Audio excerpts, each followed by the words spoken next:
Doll movies. What's up, people? We are live. Talking horror movies up in here while we're waiting.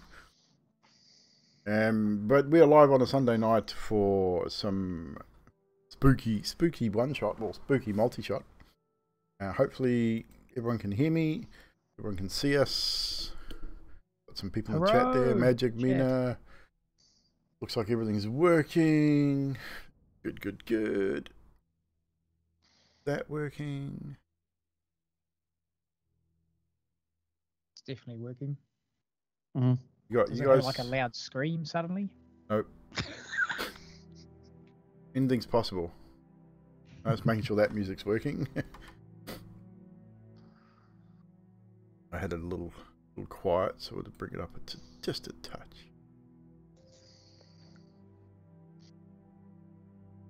Right, I have my recap there as well, that I actually got out of the way pretty smartly last week. So for those that may be new to the Sunday night, we are taking a break from our Vampire the Masquerade Chronicle, Vampires of Melbourne, Blood and Belief.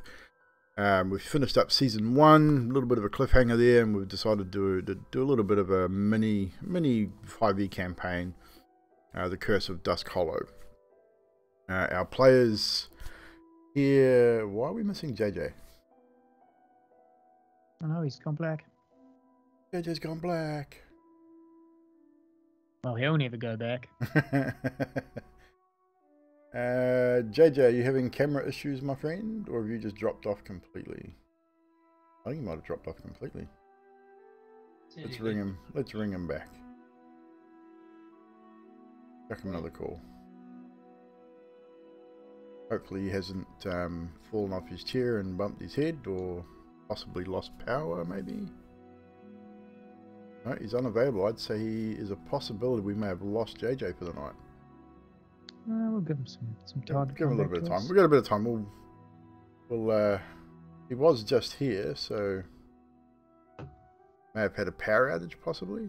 Pick the cable on his computer. Yeah, we'll give him a few minutes. We can hang out for a few moments anyway. Wait to see if JJ's going to return. So really don't want to carry on if he's not here. We could do, wouldn't be too difficult, but I'd rather not. So we'll hang out for a little bit and see what happens. Give him 5 or 10 minutes before we start. If we start a little late, it's not a problem. So Always chat D&D. we always can. We can always just hang out and chat D&D for an hour or so. Anyways, it's not a big issue. But anyway, what we will do to start off with was we will just while we were hanging out, we'll go back around the panel, get everyone to reintroduce themselves and reintroduce your characters for those that may not have made it last week or need a bit of refreshment. So we'll start with Bears down below me here. If you just want to introduce yourself and your character and even re-describe your character if you wish. All right. I just ate a chip. Don't do that when I've got coffee in my mouth.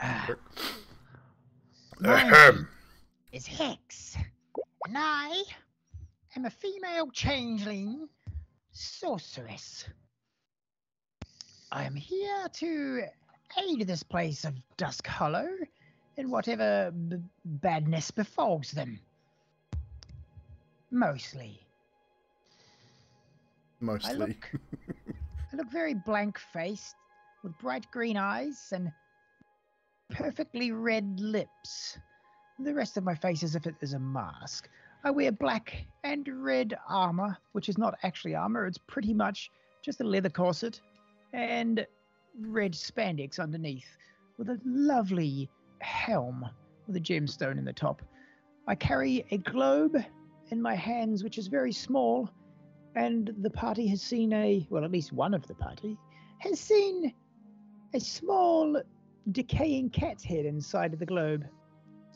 When the globe rolls, the cat's head is in like another ball of its own, so the cat's head stays centralized. It doesn't roll round and round with it. And that is what you see when you look upon Hexakara. And next in line we have, below Hexakara, we have Bernassus. JJ, Grim, would you like to reintroduce yourself and your character, please? Oh, sorry. You're good, JJ. Hey, my name's Bernassus. I'm a hero or a vigilante, depending on your point of view, I guess. I'm a Aarakocra, a bright red, see? And I wear this blue duster jacket, and I've got all these cool gadgets and stuff.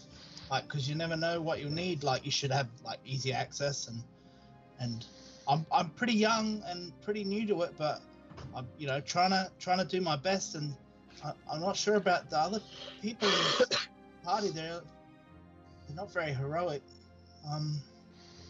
Hopefully it'll be all right though, right? Yeah, it'll be all right. It's fine.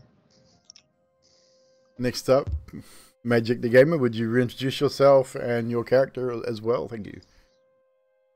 Hello, my name's Moriel, and I deal death as a Death Domain cleric. I also dabble in a little bit of sorcery. And why am I here? Well, we're just here to find out, shall we? And JJ, would you introduce yourself and your character once again, please? Yeah. I am Elba, scared little bitch Dragonborn. Yes, Elba is I'll still it. a well-armored Dragonborn, stands about 6 feet tall, weighs about 200 odd pounds. He's a big boy. Large dragon shield, carries a maul with him as well. A little timid to begin with. These things may change throughout the course of this our little story here. Yes, might find his true strength. Yes, indeed. Steve, would you reintroduce your character for us, please? I'm a massive elephant lock person who's a Loxodon, and I'm very stealthy and sneaky, and at least I think I am. And I carry daggers, which usually I swing with my trunk, but I have other weapons as well, which I haven't used yet. And I've got a bright green mohawk and a bit of a dip. And pink toenails, just so we know. Oh, pink toenails, yeah. Can't forget the pink toenails. And lastly, and of course not leastly, we have the captain of Dusk Hollow, the captain of the village guard. Cam, would you reintroduce Captain Moore to us, please? Yes, my name is Captain Moore, and I am a human. I'm wearing a chain shirt. I got a long sword and a short sword. I don't know, I've been assigned to this ragtag bunch of people, and hopefully they're gonna help me find out and solve whatever the hell is going on to my team and my town. A little bit short-tempered. I don't like to be touched. And I don't like when people do not pay me the correct respect.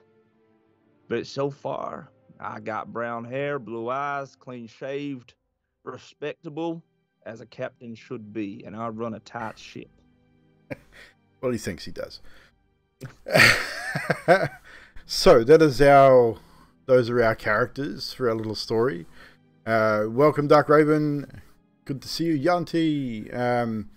Mods in chat. Just a quick heads up as well. We have a new name to keep an eye out for and drop a ban on whenever you see them.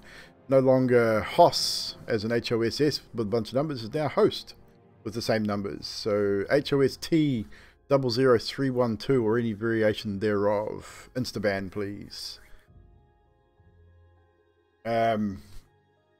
So, without any further ado, we shall recap last week's start to our little story here. So last week we left off with our unlikely heroes arriving in Dusk Hollow at the behest of their lord. Once arriving, they met with Mayor Quinn and Captain Moore. During that brief meeting, they were joined by a stranger that had been in town a few days by the name of Hexakara. She offers her aid in whatever they attempt to be doing, and it is somewhat accepted. At about this time, two townsfolk come running into the tavern and followed by a small horde of undead creatures. A large undead ogre smashes through the tavern door, killing the two villagers and initiating a combat situation. During the combat, several backwards and forths, but a fireball turned the tides rather quickly in the favour of our new heroes. Not really caring who she hit, but Hexakara dropped a fireball, killing most of the creatures in question. Eventually, it was offered board and a place to sleep for the evening for the newly found heroes of Dusk Hollow who had thwarted this particular attack. A little bit of back and forth between Hexakara and the captain, but eventually you set out towards the ruins of Delgareth, where Captain Moore's intel had led him to believe that these attacks were coming from. Reaching the ruins, you all enter a little bit. A couple of you found the entrance quite easily and led the others kind of a little dubious in your actions. But eventually you make your way in, triggering a trap at first at the door, but entering into the catacombs, which look like they've been well used. Lit lanterns of magical nature, obvious movement in the otherwise dusty and dank interior of this particular ruin. You find your way into a storeroom and find a pile of old clothes and several cloaks hanging on the wall, and after a small conversation, the cloaks were handed out to some of you, others refusing. Eventually, that changing as certain spells were thrown out. But to all now adorned in nice, fine blue cloaks, all except Hexcara, who was wearing a similar blue cloak, a slightly different colour with red trim. You found your way through another set of doors into a long, dimly lit corridor, hearing all sorts of noises and such coming from the interior of this cabin or ruin. As you look around to decide what your next direction will be, all of you hear the faint fall of footsteps off in the darkness. Switch back over now to the interior of the ruins. Why can I not see? Oh, there we go. It took a lot of load. So, the direction you hear the footfalls from this direction here. As you wait, sort of straining through the dim light, you can see the torches. You see a flicker of movement. And stepping into the light, there's two figures. They look down through the light towards you. And you can see they notice you. In fact, one of them looks up, stands up straight, draws his weapon, and simply says, "Well, well, more bodies for the fire." And we will roll initiative. 1 second, just let me add everyone to the initiative order before you roll. Right, now you may all roll for initiative on your D&D Beyond. It should run through. I will roll for my guys. Waiting on Benassis. Go. So, as the creatures sort of speak out, Hexcara, you were first in the initiative order. Moriel, you're up after Hex. So Hex, you hear this. You all hear it as the person speaks out. And you see a couple of figures draped in reddish-brown robes, both drawing weapons. You do see a bit of movement out behind them as well. Just off in the distance here. You're not entirely sure what it is at this point. It's just a little flicker of movement in the light. You know it's not just those two. Okay. Hex. She can see that. Can we see from the distance we are that what they look like? Are they humans? Are they elves? The cloaks are pretty well hung over their faces, give them a bit of a shadow in the face. Not entirely sure of their race. They look possibly human. Kind of hard to tell from this distance. Okay. She says, "I don't believe we mean any harm. We are looking for something in particular. Here is your warning." And she will use... Oops. Doesn't help if I roll that over top.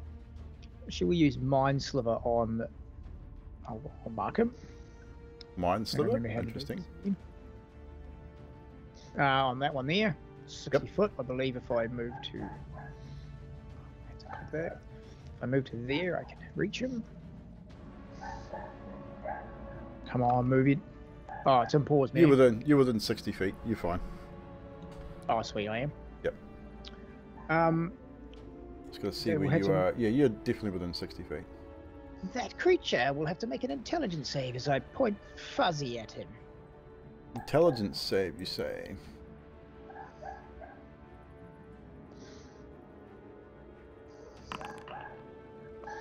That would be a fail with a 4. Excellent. He takes 8 psychic damage. And Hex then moves you see him behind the corner. He reaches up and sort of just grabs his head and then looks up at you and with absolute disdain. 8 psychic damage. Correct. Done. Move out of the way. And you move around the corner. Moriel, it is now your turn. Looking at the two that are coming down the hall, Moriel points both of his hands at the two creatures coming towards us and will cast as a cantrip Chilled Touch. No problem. Chill touch. As this is a necromancy cantrip, my Reaper ability allows me to hit a second target within 5 foot. Within 5 foot of the original target? Yes, Awesome. so it will hit both. Not a problem. Roll to make your roll. That is a Natural 20. Second attack of the night with a natural 20. Do you have to roll to hit both targets, or there's one roll and it hits both targets? Does it clarify on the chill touch? Or is it just... Alright, let me... Well, the Chill Touch is cast at will. So I would roll for the first one. Let me just check what Reaper... So Yeah, Reaper says, when you cast a necromancy cantrip that normally targets only one creature, it instead targets 2 creatures in 5 foot. So it doesn't really specify whether I need to... I will solve that problem for you. We will allow it to hit on the one hit. It hits the first target, therefore hits both, as the second target is within 5 feet. So roll your damage. So your damage will be what is your normal dice to roll for Chill Touch? What is its normal damage? 2d8. So it'll be 16 plus your 2d8, whatever you roll. Okay. That is how we do our critical damage, guys. Those that sort of wondering what we're talking about here is whenever we have a critical strike on a spell or a weapon, we take the maximum damage from that spell or weapon and then roll the damage again, essentially adding to its max damage. So 16 plus 8, 24 points of what type of damage? Necrotic damage. Necrotic damage. And as they take the damage, they will see a skeletal hand that will cling to both targets. They cannot regain hit points until the start of my next turn. And if they happen to be undead targets, they also have disadvantage on attack rolls against myself. Not a problem. As the skeletal hand reaches out from the cold cobblestone beneath them, from the shadow, you see them both look down, and the fear grips their faces as this hand reaches up and reaches up inside their bodies. You watch both of them as their eyes roll back into their heads, the necrotic energy surging through their bodies. Blackened energy starts to creep up through the veins in the neck and in their faces. And both of them collapse. Almost a husk of what they formerly were, as their skin and bodies fall into some form of necrosis. Is that your turn? For now, that is my turn. Next up would be these creatures that you saw moving in the shadows. You see them step forward, take a couple of steps down through the darkness into the light, as the other creatures falter and fall. They disappear. So not so much disappearing, but they all just crumble and fall into a pile of bones, clattering to the ground. Thus ending our initiative order. Gotta love it when the players ruin a DM's plan. Combat has ended, ladies and gentlemen. General Moriel, that was magnificent. As all seems quiet once again. Seems the only people going to a fire were them. Shall we continue? We shall. You look a little bit worried there, Captain. No, I have just seen two people fall to their deaths with skeletal hands coming up out of nowhere that you mentioned. I'm fine. You're just not someone I need to mess with. I'll keep that in mind. Very well, though. I'm impressed. Definitely earned your keep. As you said, teamwork. Yes, absolutely. I do, however, think that these coats that we're wearing probably ain't helping.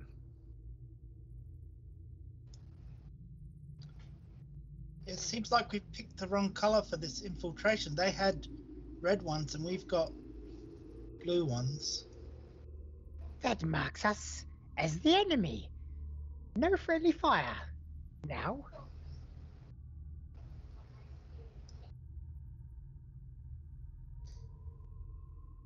Steve, your cloak. It looks terrible like that. Here, and she sort of takes it off him and makes it like a Rambo type sash as she sort of strings it around and hooks it together and ties it in a knot. There, that more suits your look. How do you like it? Oh, it's great, thank you. Well, I didn't want to upset you any further. You obviously don't like normal cloaks. Fair enough. All right, Captain Moore, keep on scouting ahead. All right this way. And yeah, the captain's just gonna continue on this way. So as you reach this position here, Captain, you do see a set of double doors. Rather heavy. All the doors seem to be made of a solid oaken timber, metal banding, very sturdy doors. They don't really fit with the decor down here or the way this place was built. It's almost like they've been repurposed and put here somewhat recently. Very newish. They're not old. It's not old timbers. It's definitely well made. Very sturdy. The captain's just gonna walk up to the two doors and just put his ear to it, try and see if he can hear anything coming from the other side. Roll a perception check for me.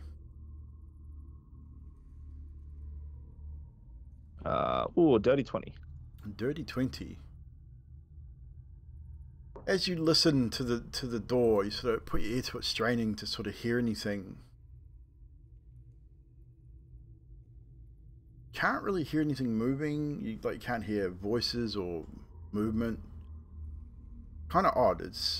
You get that almost amplifies the sound you're hearing around you a little bit, putting your ear that close to the door. You get that sort of wind sort of through the old ruins, and occasionally just you get a really odd feeling that you think that footsteps. No, it can't be. It's a dark place. It's lit dimly. Just the sounds travel and play tricks on you a little bit. Okay. I guess I would open the door just slightly, just so I can try and see if inside there, without obviously trying to just alert my presence. I wouldn't do that. And then Moriel will walk up to the door. How big's the door? It's a double roughly? door. It's a double set of doors, so that it's 12, 15, or 12 feet wide. So they're quite big doors. Moriel chooses. So can we see where the hinges are? You cannot. They seem to be on the other side from where you're standing. The doors look like they swing outwards rather than. So if you open that door, you're going to alert their presence.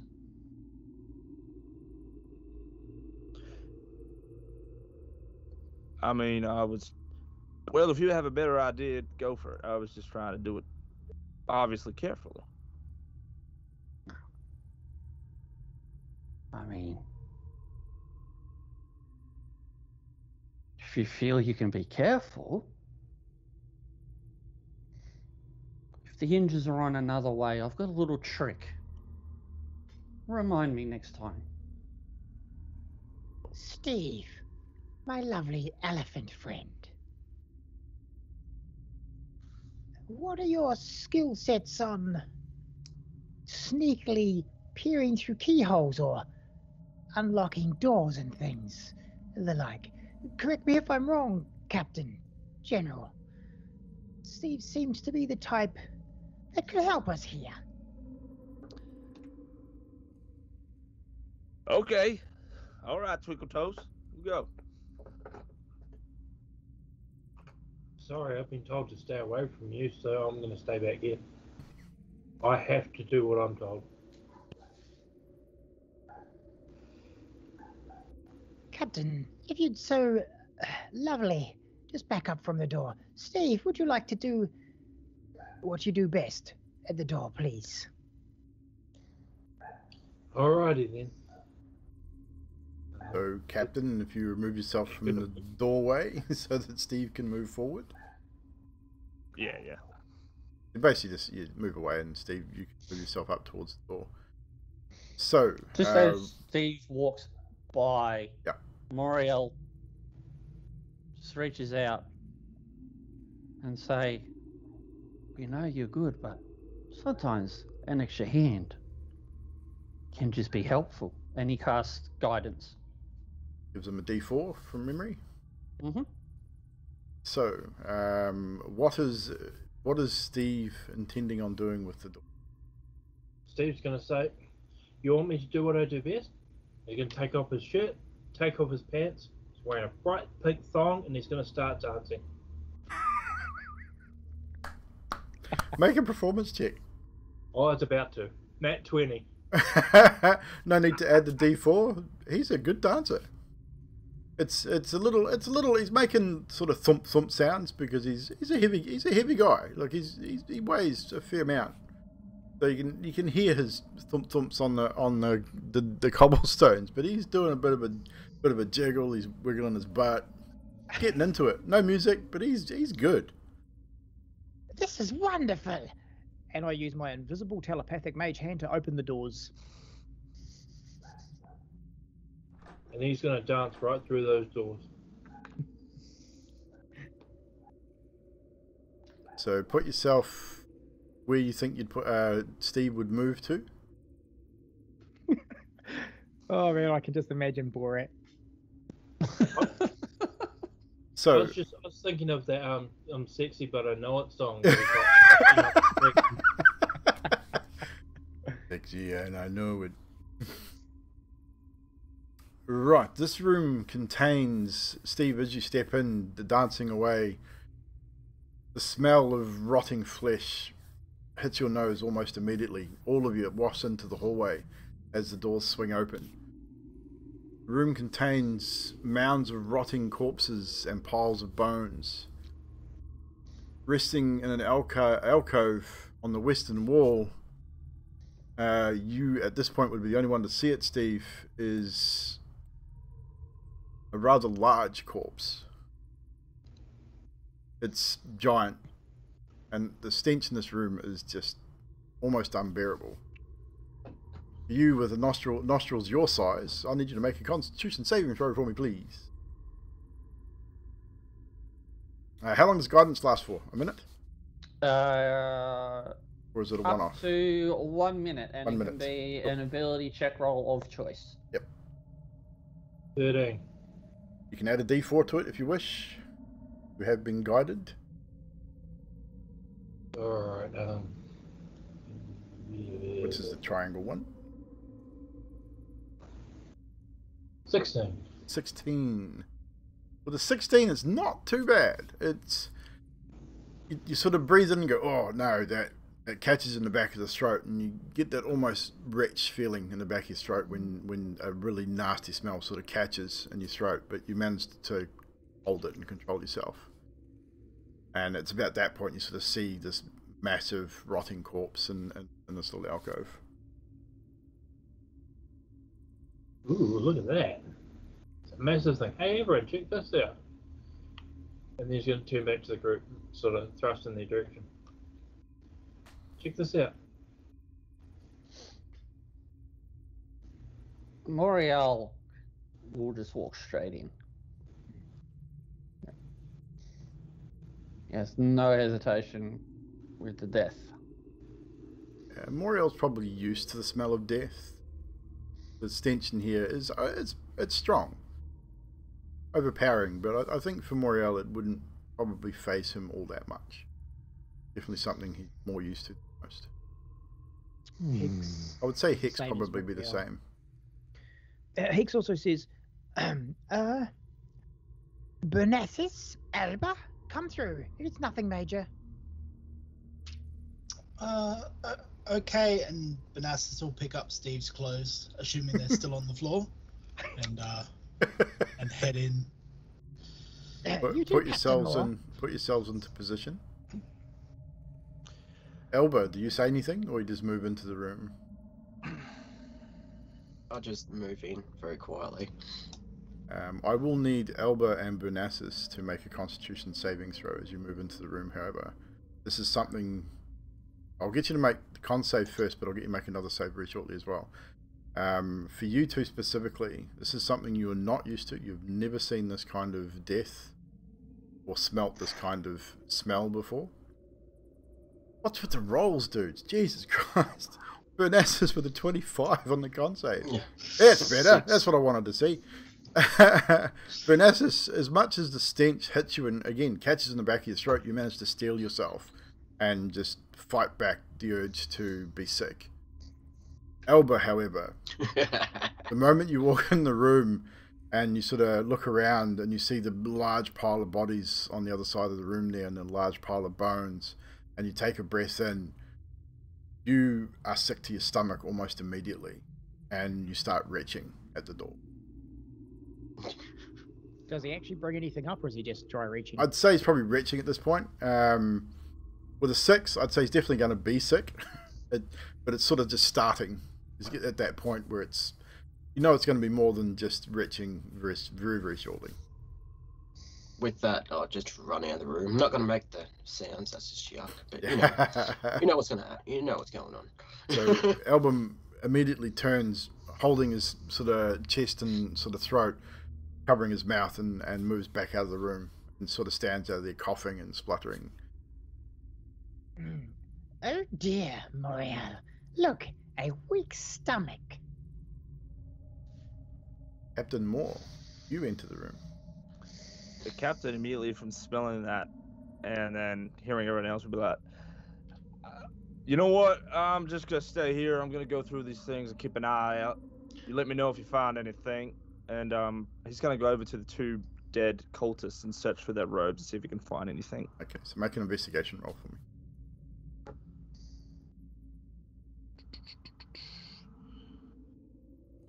With a 13. 13. You rummage through the robes and you touch the skin of one of them as you're going through robes, and it's ice cold, and his skin is blackened and greyed. Not pretty, like his eyes have sunken in and almost desecrated in his head. It's a pretty creepy sight.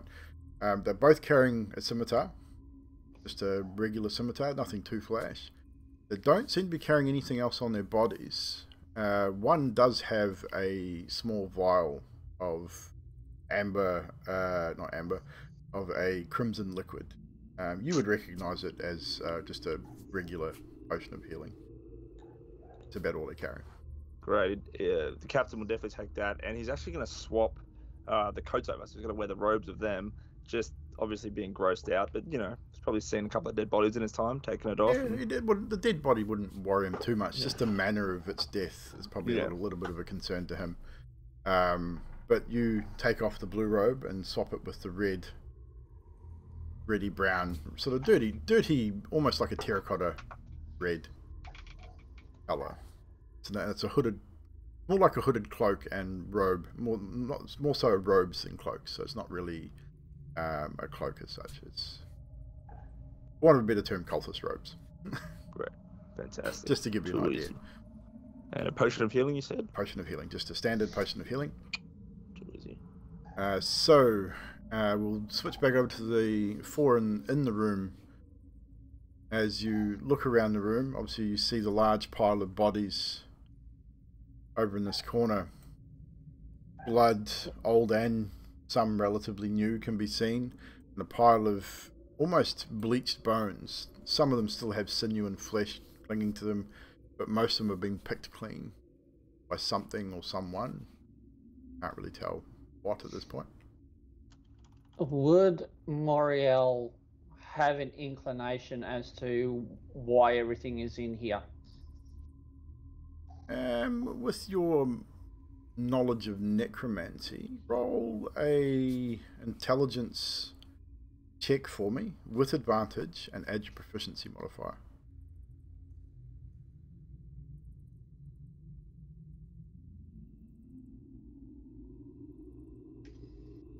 So 17 plus whatever your proficiency is, but I think it should be +3. Yeah, +3. Yep. So dirty 20. So with a dirty 20, with your knowledge of necromancy and the knowledge of the use of the dead, it's pretty clear that whoever is down here and whatever they're doing, it involves necromancy of some sort. Some of these bodies are relatively fresh, they've been disemboweled, some have been beheaded, some have had limbs removed. The bones can be, the bones can be used in all sorts of different rituals, raise skeletal figures of any kind of sort, which is what you saw in the hallway with the skeletal figures there. Once the cultists had demised, the power over those skeletal figures vanished and the animation subsided. So you got a fair idea that something of a ritualistic necromantic nature is going on down here. Seems this is a storage room of sorts. These bones over here, they're picked clean. Could be used for many rituals or summoning. This big group down here, I would hesitate to say that they'll either meet the same demise as the bones over here, or themselves would be used for whatever vile purposes that are needed by whoever is here. Yeah, but look at this giant guy. He sort of looks like the Rock. Or either how close are you to the... Steve, how close are you getting to this giant dude, by the way? Just for context. 5 or 6 feet away. Are you getting pretty close? He stinks. Like, he's definitely... The pile of bodies and him are definitely the source of the smell in this room. He looks pretty juicy still, though. Like, you can still see these organs, these wounds, open wounds on him, but there's still organs in there, and it's all very sticky and juicy and that. And in fact, I'll get you to roll a perception check for me. While he's rolling that, Fuzzy, the glass ball, drops to the floor and rolls straight into the pile of fresh-looking corpses. And Hex says, "Oh, Fuzzy, that will make you sick. Come back here." And the ball rolls back over and bounces back into her hands again. 5. The perception of 5. Yeah, he is just a stinky, smelly, creepy-looking creature. Definitely a giant. Like, you can see that if he was to stand up, he'd almost... The ceilings in here... All the ceilings in this place sort of curve upwards in almost like a steeple-style arched roof. So they're kind of low at the edges and then curve up into darkness in a lot of places in the top of them. So you could estimate anywhere between sort of 20 to possibly even 30 feet in some places. Just as you look up, sometimes the lighting doesn't even reach where the ceiling would be. But you sort of look at this guy and go, yeah, if he stood up, he'd probably be 15 feet tall, maybe. Big dude. I'm not as familiar with the undead as some of you, but I feel like maybe we should burn the bodies?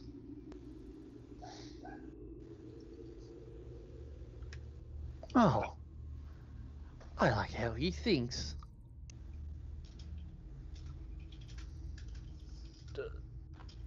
I think burning the bodies underground with there's only one supply of oxygen is probably not a good idea.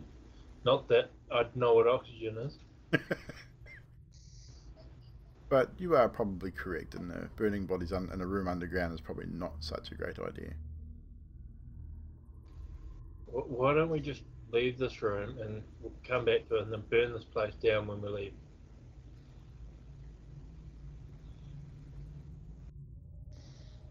I agree. Well, I'm Steve sure- has a-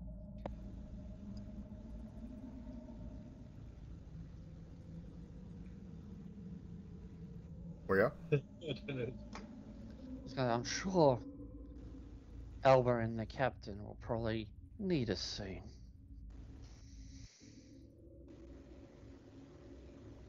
Muted Baz, I think. no, I was just No. making sure everyone's Oh. I thought I saw your lips moving, that's all. Must have been just the mask. just the mask. Hicks agrees. Steve, we shall burn this place to the ground when we're done. Before you leave the room, Mario, I'll get you to pop back to where you were. And I'll get Hex, Moriel, and Bernassus to make a perception check. Well, as you turn and sort of start to head out of the room. You did also see a set of doors down here, just so you are aware, guys, as well. Bernassus, you don't see anything. You're sort of looking around the room, uncertain of what to do, or you think burning them is probably a good idea, but you also feel very uncomfortable, and you're probably ready to leave the room at the suggestion of leaving and coming back later. Moriel, Hicks, you're convinced that it's time to go as well. Maybe come back later and do what needs to be done. Moriel, as you turn and head towards the door, out of the corner of your eye, just as you glance back at this large creature, you see it shift and move, and it starts to slowly stand. Ah. Looks like the juicy one wants to play. Doesn't seem to be making any threatening movements at this point. It's just slowly standing and coming to its feet. We either leave now or face what is to come. And Steve was right in his assumptions. As he rises to his full height, stands about 15 feet tall, shoulders almost 10 feet wide. I will get all of you in this room, as you would all see it, to roll a history check for me. If you are proficient, add your proficiency modifier to it. If not, just make it as just a straight roll. It should automatically add your proficiency if you're proficient anyway, but history checks. Oh, lots of 17s there. And a natural 20. Gee biz. Well done.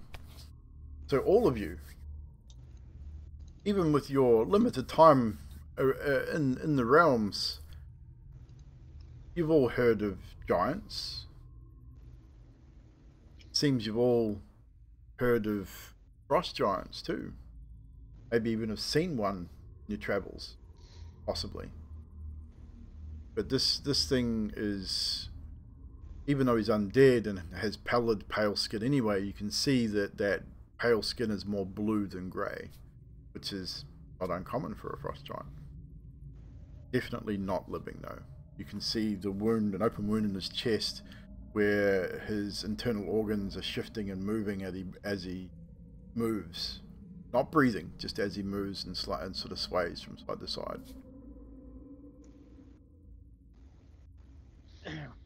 General? Alba? Might be time... Sorry, Captain. Might be time to venture into here. It looks like something is happening. Do we want to fight it in here? Or make it come to us? Good call, General Moriel. Your choice. Steve, if I suggest you're going to move, you better do it quickly. Yeah, probably should. And Steve, as you move away from it, in a quick sort of sidestep glance, one of its hands sort of reaches out in your direction, misses you by maybe 2 inches with a large hand. Ugh, and just tries to grab out at you. Oh, he wants to play. And we will, at that point, when I select all of I was gonna walk in. we're going to rejoin initiative. Get everyone to roll initiative again, guys. As the creature takes a large step. Fuck. Oh, Back fuck, down what there. all. Takes a step forward, reaching out for Steve. Now, with that being said, Steve. Yay, what a waste of a nat 20.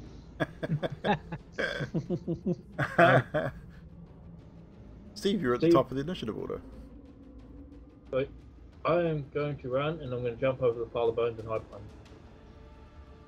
them. Really? And then Hang make on. it. I just need to check something here. Why is that not?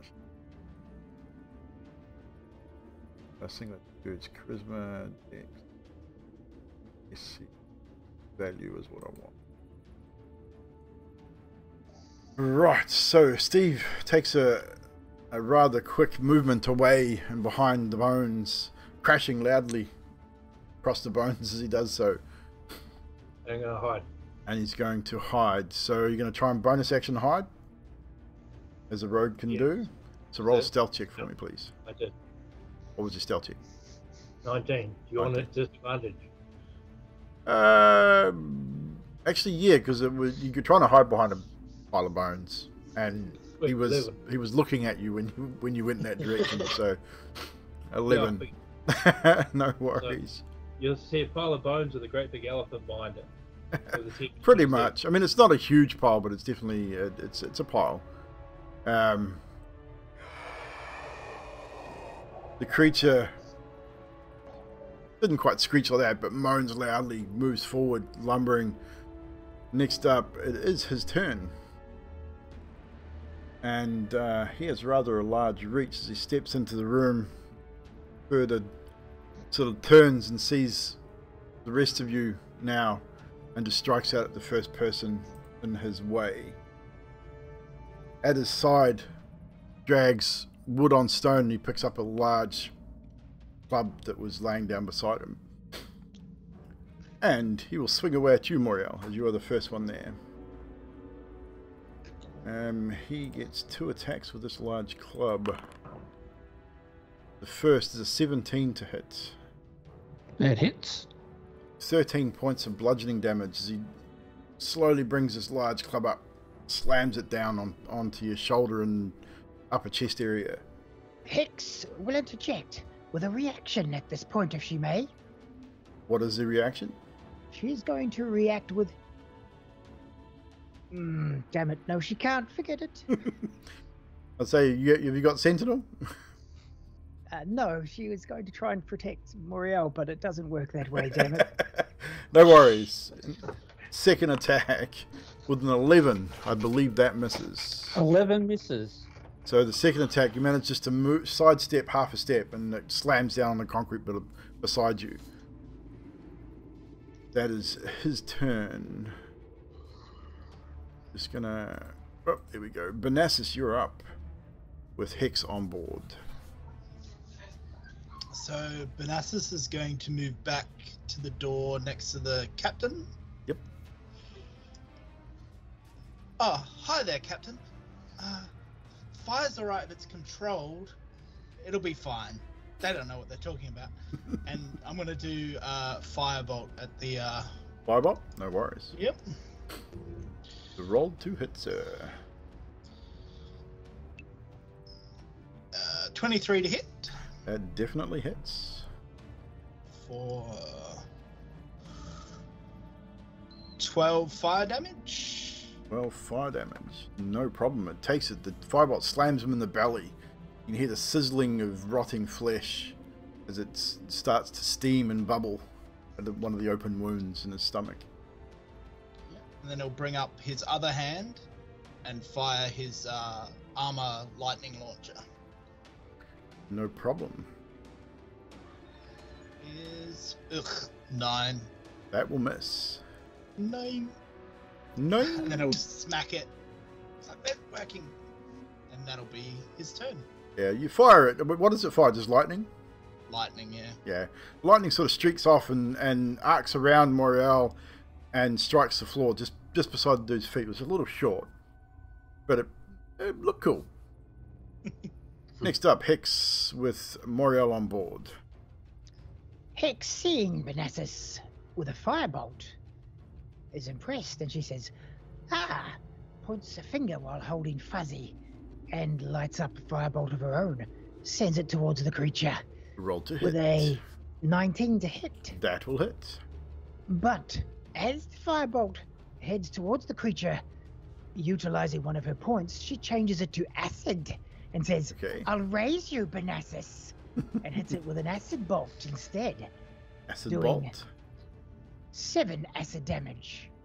7 acid damage. Not a huge amount of damage, not quite as much as the fire, but it strikes the upper shoulder and bicep area, and you can see it start to eat away at the flesh in the shoulder and in the bicep, exposing some more muscle tissue.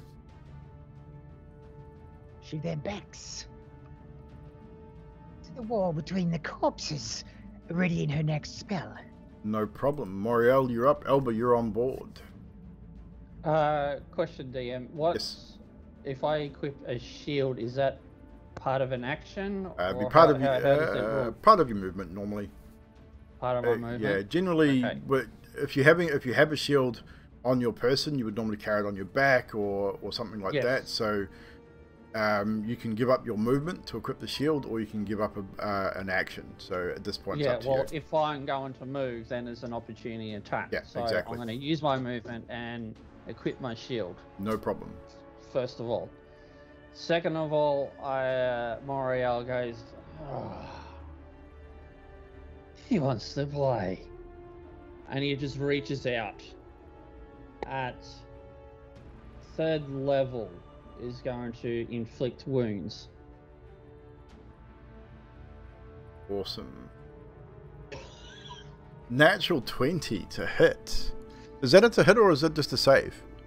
That's the hit. It is a hit. Interesting. I always thought inflict wounds was a save. But a natural 20. So again, whatever you normally would roll. 10d10 at 3rd level. That's 10d10 on a 3rd level. Holy shit.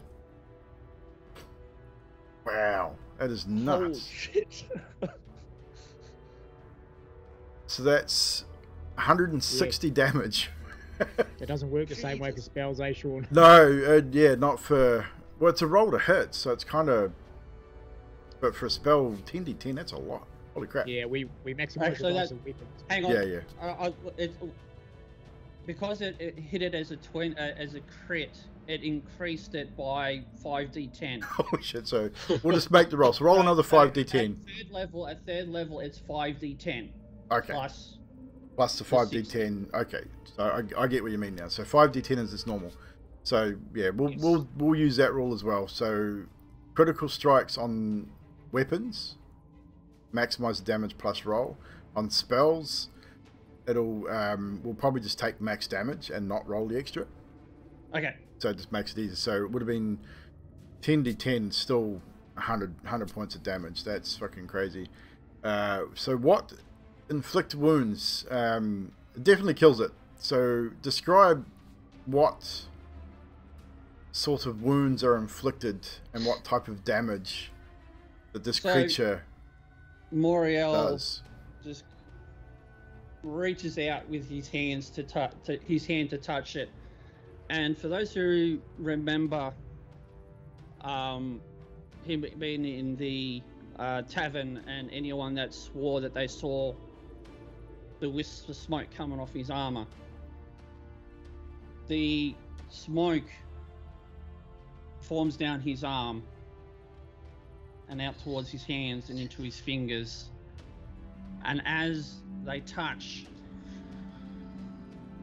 this creature, you see a skeletal hand just come up, and much like a dragon would just reach out and just slash. Nice. And each of the fingers and the thumb creates massive opening wounds as they just go straight across the torso of this giant. Exactly that. Just exactly how Magic's described it. This creature is literally ripped into several pieces as its body collapses. Large thuds as its large torso and arms, head, everything hits the ground. The large club is dropped and clatters to the ground, wood on stone. Ending a combat session. And as it falls, the smoke then just goes straight back up. So, straight back up into the armor. Yeah. Death you shall become. The captain's gonna rush around the corner, sword drawn, ready to go, see the tail end of that happening, and just jaw hit the ground. Just be staring at Muriel. I'm sorry. Did you want to play?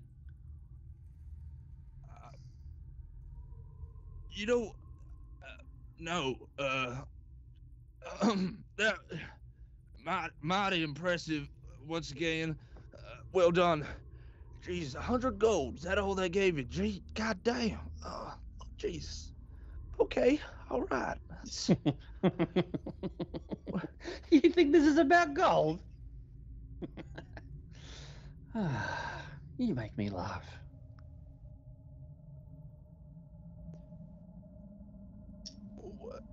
And once again, grateful for y'all joining me. And if you can do, if the rest of y'all can do what he can do, it's, jeez. Where the hell's that elephant? Yeah, he's not hiding very well. Most of your passives will be able to hear the bones sort of clattering as he attempts to hide, tries to move a little bit. The bones sort of down onto the floor, and you sort of glance over and you can see this in the shadow of the corner of this room, from the light coming in from the doorway, the hallway there. You see a little bit of pale flesh in amongst the bones. Steve, I have your clothes if you're ready to get dressed again.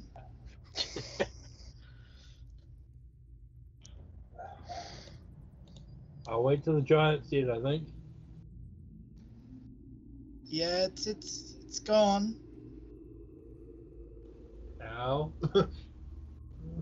Just sort of looks up, seeing bits of it everywhere. What the hell happened there?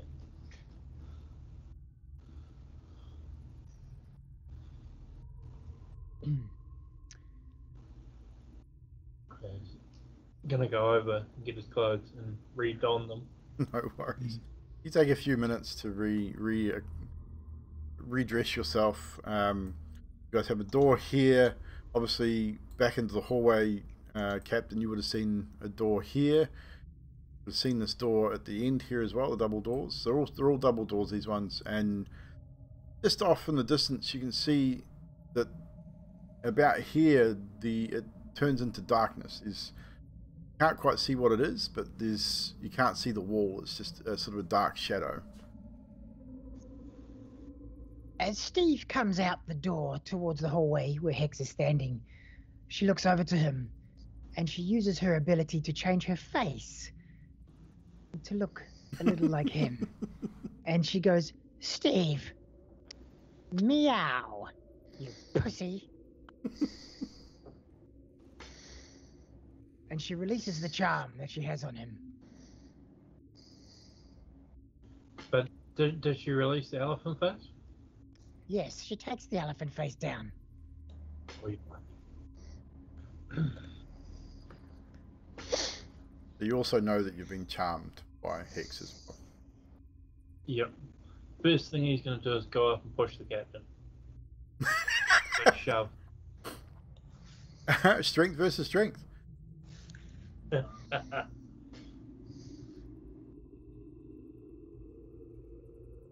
Wow. Captain, you wouldn't expect it coming. I got a natural 20. Like natural 20s tonight. You walk up and just go, ugh, and you stop dead as the captain sort of just puts one foot back into a more stable stance, almost like he saw you coming, and sort of just stands you and gives you a look like, the fuck are you doing?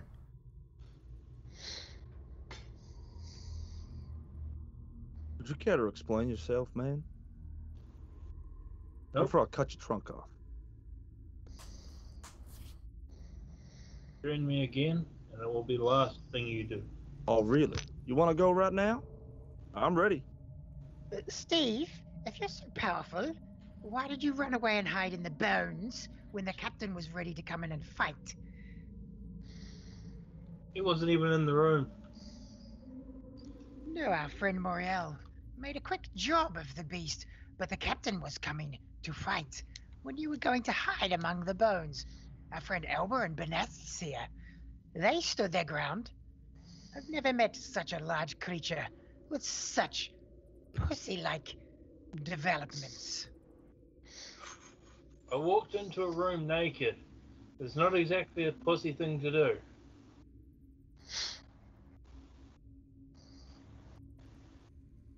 Captain, as you wish, carry on. Captain's not going to move. He's still going to stay staring at this Luxodon who failed to shove him. He's going to put a hand on his longsword. And he's going to stare you directly in the face. He said, "You have been paid for a job. If you have an issue with me, we can take this outside. But for now, we work together. If you want to try and start something, I will finish it. And no one here will save you."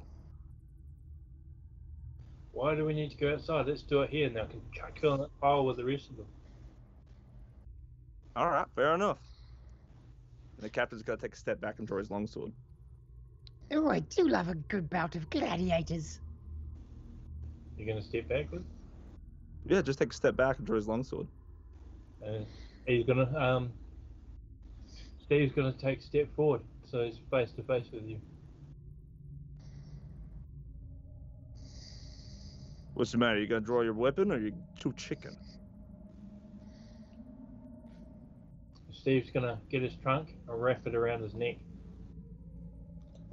The captain's gonna take a swing at the trunk with his longsword.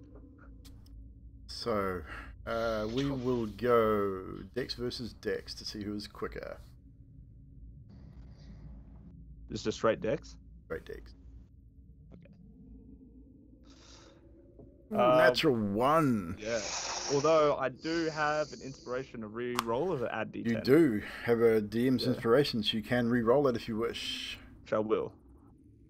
Which doesn't do any better, so a 10. Still, you're still, as you go to bring your sword up to take a hack at the trunk, Steve's trunk snakes up around your neck. He's not very strong, so it doesn't hurt. Yeah.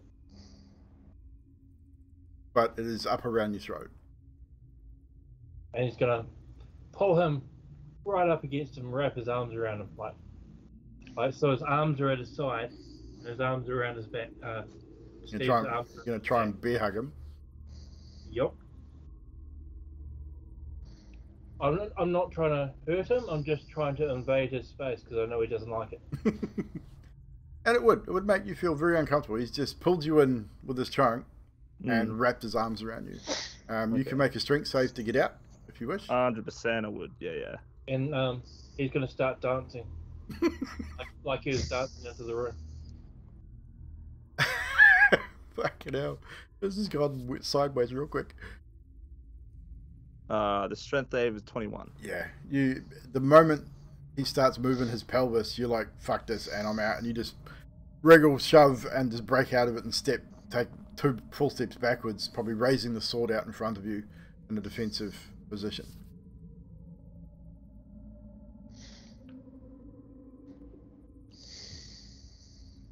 And the rest are standing by just watching this go down.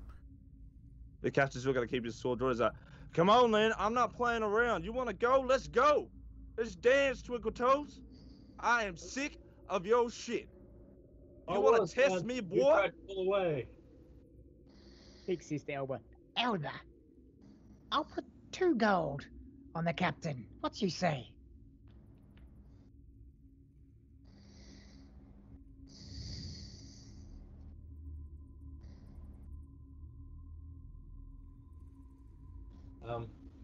Elba? Oh shit. Yeah, why not? You're for the captain or for the elephant? Who you betting on, Elba? I'll go the elephant. Alright, 2 gold versus 2 gold. I'll wager that. So, if we're going to do this, Captain, are you going to attack Steve? Or are you going to wait for him to attack you? Well, let's gotta wait for him to draw a weapon. He's not gonna attack he's gonna attack an unarmed opponent. Oh, he's armed. You can see he's got daggers. He's not unarmed. He's definitely armed. Yeah, has he drawn them though? Because yeah, he's not gonna take a swing if he's not drawn. Yeah. Steve's gonna draw out a dagger in one hand, in his trunk, draw a short sword in his left hand, and a rapier in his right hand. All right, then yeah. This is gonna happen in an underground when we're supposed to be doing something else. Yes. Then he will. Now, before you two decide on each other's fates, Steve, let me remind you that our Lord has sent us to help these people. How do you think it's going to look for the rest of us when the report comes into our Lord looking unfavorable because we can't settle our differences properly? And I'm not talking about fighting. Your lord. Our Lord, he sent us all. So he says your lord, but it sort of looks away, sort of. He knows that that's the wrong thing to say. Like, you can tell that he knows that's the wrong thing to say, but so fine. And he's gonna back off and resheath his weapons.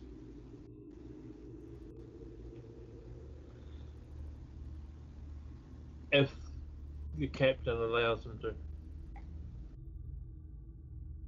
Yeah, I mean, yeah, absolutely. If you're looking like you're not being aggressive anymore, then yeah, Captain's got no reason or rhyme to attack you. So you both sheathe your weapons. Instants are still high, obviously. Yeah. The captain's still gonna, he's gonna turn to Moriel and say, "What you say is correct, and I thank you. But to you," and he's gonna point to the Loxodon, "I don't know what your problem is with me. We have a mission to do. You've been paid. You do it. I don't care if you don't like me. Hell, you can hate me. I do not care. When this is over, I'm all yours. But for now, we work together. All right? Unless you want to die. One way or another." Now, Captain, it is two-way street. We will also be making our reports to the Lord and will look unfavorable on this town considering you require the trade. So yes, we all need to work together for the benefit of everybody. Now, if you children stop your bickering, we've got a job to do. I'm sorry, your report? Where have I gone wrong? Do explain. I'll explain. And she grabs the coin from Elba, if he's got it in his hand. She grabs her coin and she flicks them to Muriel and she says, Looks like Muriel won the third battle as well. Shall we carry on? All I will say, Captain, I was between you and the mayor with your choice words. You definitely have a disdain for this group. The moment we walked in,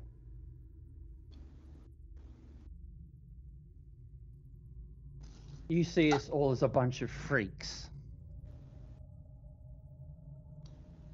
Do you not? You I even will said admit- before we left that I was normal. Now,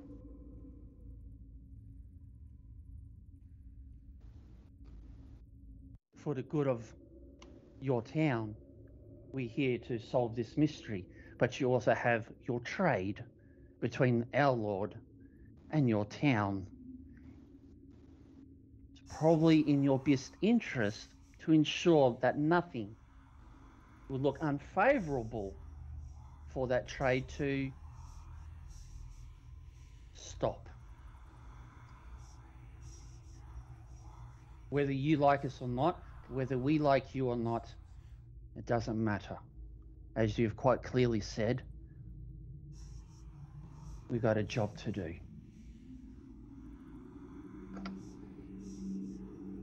That is exactly my point. And I do believe that for my choice words, I've apologized. I'm not here to start fights. I'm here to save this town.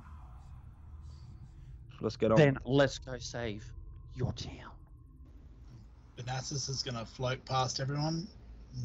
Teamwork is far more tedious than I thought it was going to be. Let's go, shall we? Steve's going to put his hand on the blue dragon, whose name I've temporarily forgotten, Elba. Elba's shoulder, and say, thanks for the vote of confidence, because he bet on him. No problem. Do you join the group out in the hall? Yes, but I won't enter the hall until Captain Morgan's down the hall further. More, not Morgan. He's not a rum. pretty sure most of us have been saying I know. Morgan too. Even the chat's been doing it. Doesn't matter what names DMs give their characters, the players will fucking screw it up somewhere along the line on purpose. We all know it. So as you leave the desecrated chamber with the corpse of the large giant figure and bones and bodies, you start to move further down the hall. Find another set of double doors. One to your immediate left, one directly in front. And now that you're close enough to actually see it, you see that the wall just by the doorway up in front of you there has been broken away, leaving a tunnel of sorts.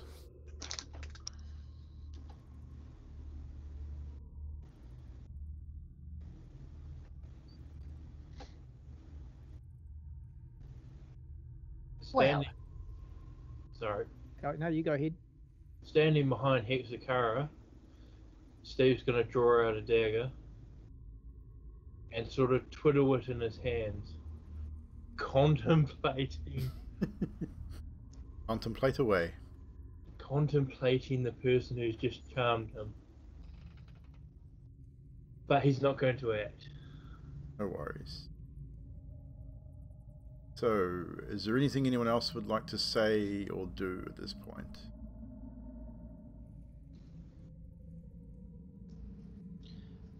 Which way should we go, gentlemen and Miss Hex?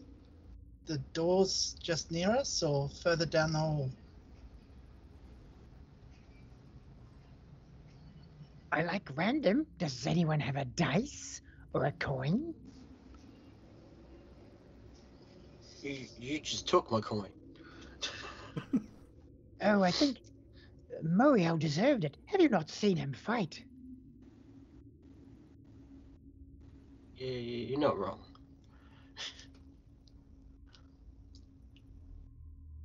Captain, are you interested in the hole in the wall? I do not care as long as we work together and move forward as a group. Make your choice.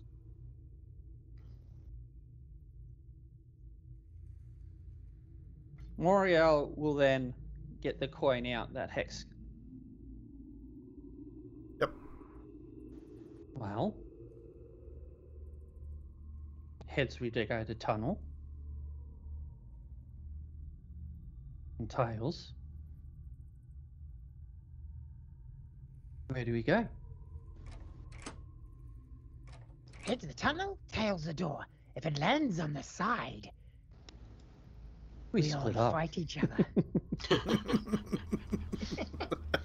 So Alright, heads or tails. So we will go odds for tails, evens for heads. Roll a d6. And if the dice lands bung, we all fight each other. Yeah.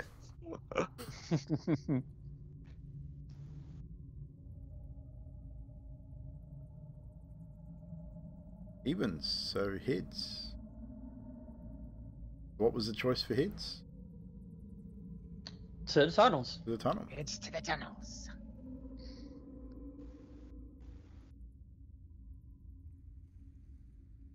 Move yourselves And into what is position. look that no one is moving forward, so Moriel is just going to step forward. Okay, so Moriel, put yourself in the front of the group. And what you see, get you to hold there, guys. Put yourself into position sort of roughly around where you might be around Moriel at this point. There is another set of double doors here, which you guys do see. I need everyone to roll a perception check as you sort of pass by this door, and I need to make a roll as well. Fucking kidding me. Another natural 20. Holy crap, man. You're wearing those out. The Captain Moriel.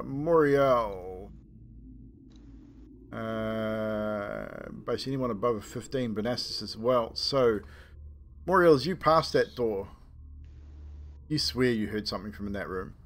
You know you heard something. It's, whether something moved, maybe squeak of a bed, possibly. But Banassus and Captain Moore, you also heard something from behind that door. Maybe it was a cough, snore, anything. Something definitely, there was a noise in that room. You're not entirely sure what it is. But movement of some description.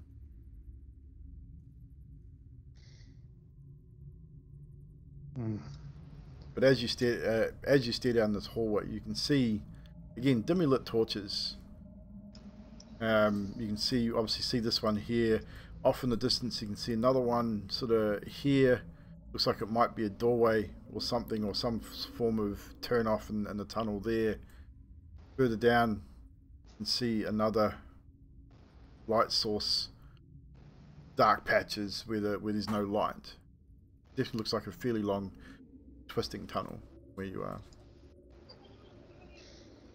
Moriel will mention that he heard something behind that door. Yeah, should we check through the doors so not to be taken unaware from behind? I know we flipped a coin for the tunnel. He's bright, General. That is definitely a smart idea. Captain.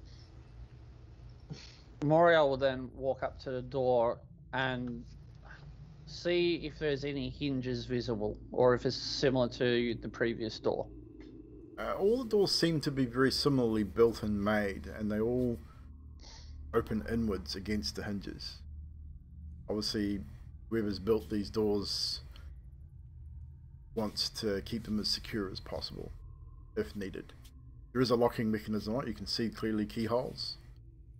But the hinges seem to be, as you notice with the door going into the desecration room, as they opened, all the hinges were on the inside of the door. Yeah, so what I'm trying to ascertain is if that...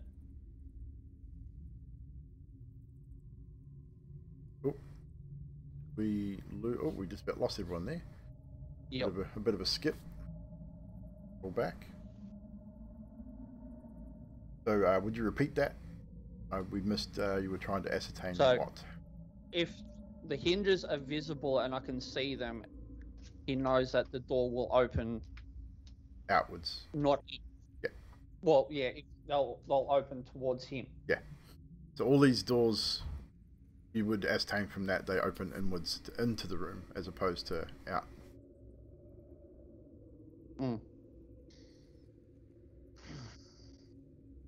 Frustrating. We open this door, they'll know we're coming in.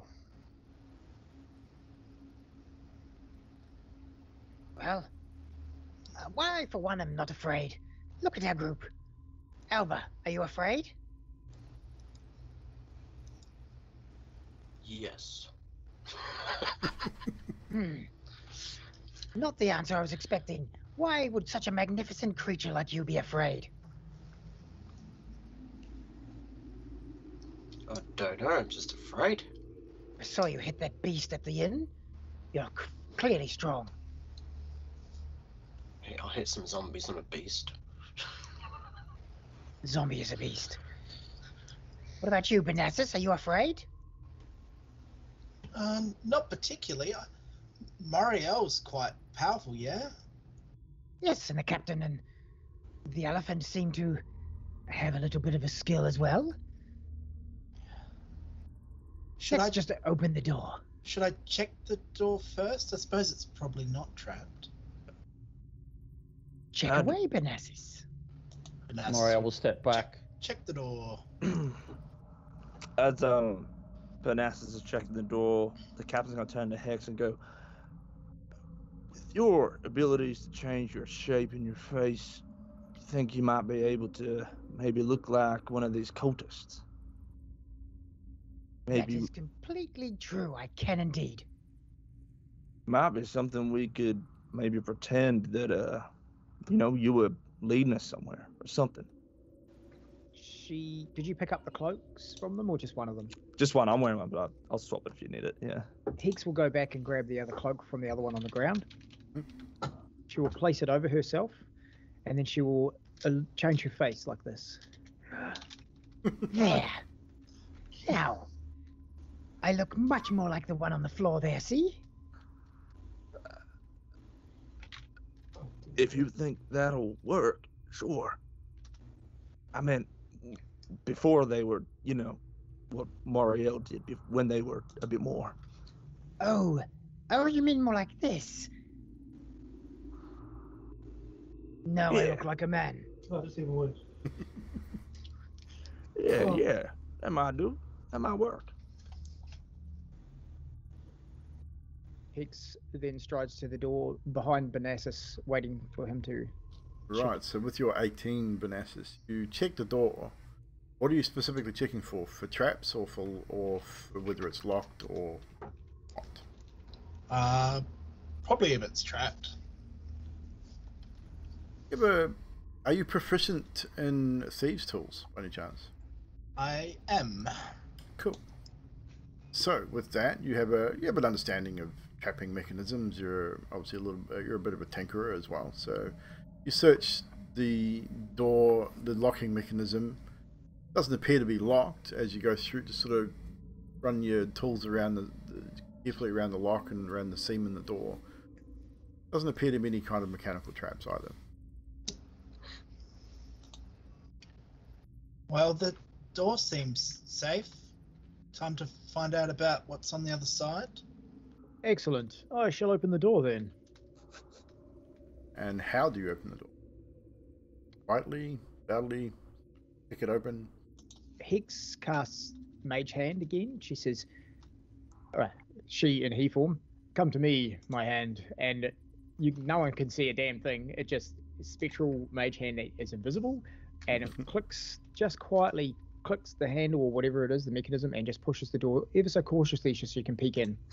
Okay, so I'll open both doors just so, actually I'll open just that door. So Hex, Actually, that's a lie. That's a lie, DM. Hex wouldn't peek through the fucking door. She'd just open the door with the spectral hand will still do it, but she will just walk in. as if she owns the place. Okay, so walk in. Open both doors. What you see as you step in your newly formed disguise, you see 4 sleeping figures. Actually, I think it's more than 4. Gotta remember. No, there is 4. Thought there was more. You see 4 sleeping figures. This one here is snoring heavily. Why have we not moved on this? Did my gaming PC crash? I think it might have. Might need to reload Foundry, guys. Okay. Okay. Yeah, because I think something With the happened little there. blip. Yeah, well, that little glitch is now we can see. Yeah, so viewers can see. So in that room, you've got the beds, these foot lockers, and sleeping figures. They're not wearing their robes per se. You can see that the figures are covered with blankets, and this one up here is snoring heavily, and it all seems relatively quiet. This room is obviously a sleeping quarters of some sort. A few chests or foot lockers at the end of each bed, as you would expect in any kind of sleeping quarters. And So these with beds that- are all bunks too, by the way, so they're all double stacked. And I can see You can the see 4 4. sleeping Yeah. on the bottom. And Uh, can I one- see the top of the bunks? You can see down the end here, the one at the very end is on the top bunk. So you've got one down here in the darkness, but you'd be able to see him from your position. You'd probably walk quite quietly in-ish. And these 3 are on the bottom. And how, like, if you say like a bottom bunk and a top bunk, what's the distance between the bunks? 5 foot? Give or take, yeah. 5-6 feet. Hix will stand at this end between the bunks, Yep. and she'll use the mage hand to close the door. And then she will. It's going to be dark and dangerous now. She will then use what is called Hex's Scorcher, but she's going to use a point to change the Scorcher to lightning, and she's going to lightning a line, 30-foot line, right across all these beds, between them evenly, if it's 5 or 6 feet, right in the middle, Yep. and she's going to, and at the highest level she has. So Okay. Hex's Scorcher, and they need to make dex saves. If they are asleep, They were sleeping, they would automatically fail the dex save. They would be completely unaware. I've made a couple of rolls. They are unaware of your presence. they all take 17 lightning damage as it arcs out of I Fuzzy will in her say, hand. as they automatically fail their dex saves, technically as they'd be prone, be an auto crit as well. Okay, so double that. So double 30. 48. What's the maximum of 48? 48, so 32. Oh, 32. Yeah, so we'll just max the damage. 48, 32. God, I hate you guys. Well done, Hex.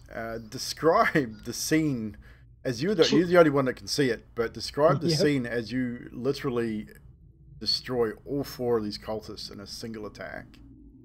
Hex holds up Fuzzy and she goes, "Wakey, wakey!" And the lightning just erupts. It starts like a fire line is. The fire just changes instantly into lightning and just arcs up both sets of beds, top bunk, bottom bunk.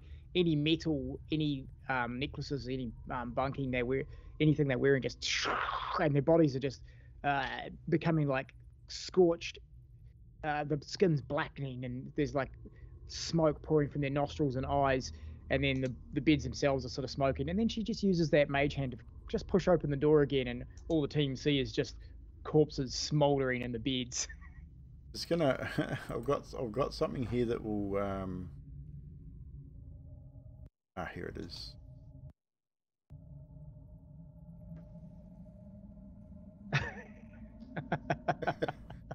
She really wanted to keep it to her chest. That's why she shut the doors, so they would Yeah. see a smouldering mass as they exit.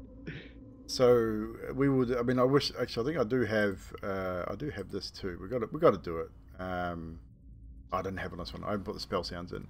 But as the lightning just streaks out, and just fries all of them, pretty much as Hex reopens the door and steps out. She changes her face as she reopens the door too. No problem. And yes, all you see is the smouldering remnants of 4 cultists in this room. These ones are already dead. That one doesn't work for me, Sadiq.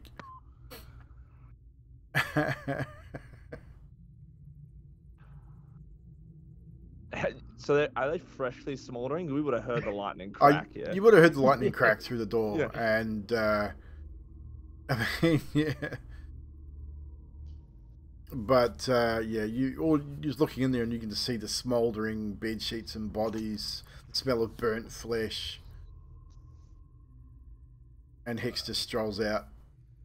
Hey, it's roleplay. It happened to be how it happened to be. Changelings, man. It changes the whole thing when you got a changeling in the group. She goes back to normality. Do your thing. There's things to search in there, team. I mean, we could have questioned at least one of them. Well done. Again, thank you. They were already dead. Okay, that's all right. Well, I mean, okay, that's besides the Captain. point. I feel like Steve, Captain, even you, Benassis and Alba, the other door's back there. We don't want anyone to attack us from behind, like Benassis said. Maybe you should venture into there then once we do this. I feel myself and Moriella maybe showing off too much of our hand. Proficient in death. Benassis is just gonna go in and start searching the room. So, investigation check, please.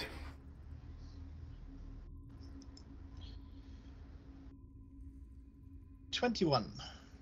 21, good roll. As you go through the footlockers, most of them are empty, but you do find 2 potions of healing, just standard potions of healing in one of them. You also find a greenish, sort of silver greenish potion.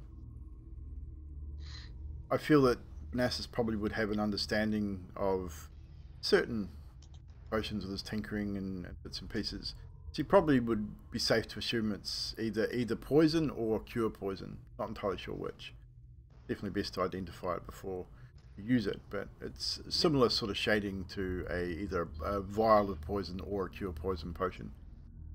And you string together about 50 gold pieces between a couple of a shelf there and one of the other footlockers.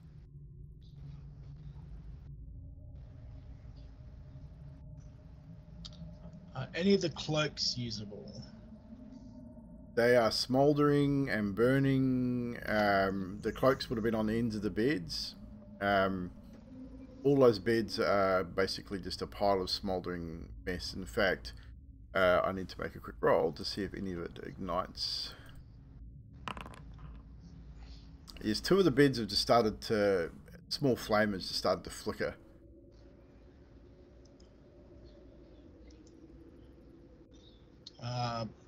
Benassis will try and he'll cast Prestidigitation to try and put the fires out before they easily enough done. Prestidigitation, yeah, easy enough done. Managed to snuff out the fires before they gain any kind of momentum. Easily enough. Okay, and then I will come out of the room. Do you tell the party what you found? He will give 10 gold to everyone, not keeping any for himself. I found some gold coins, 10 each.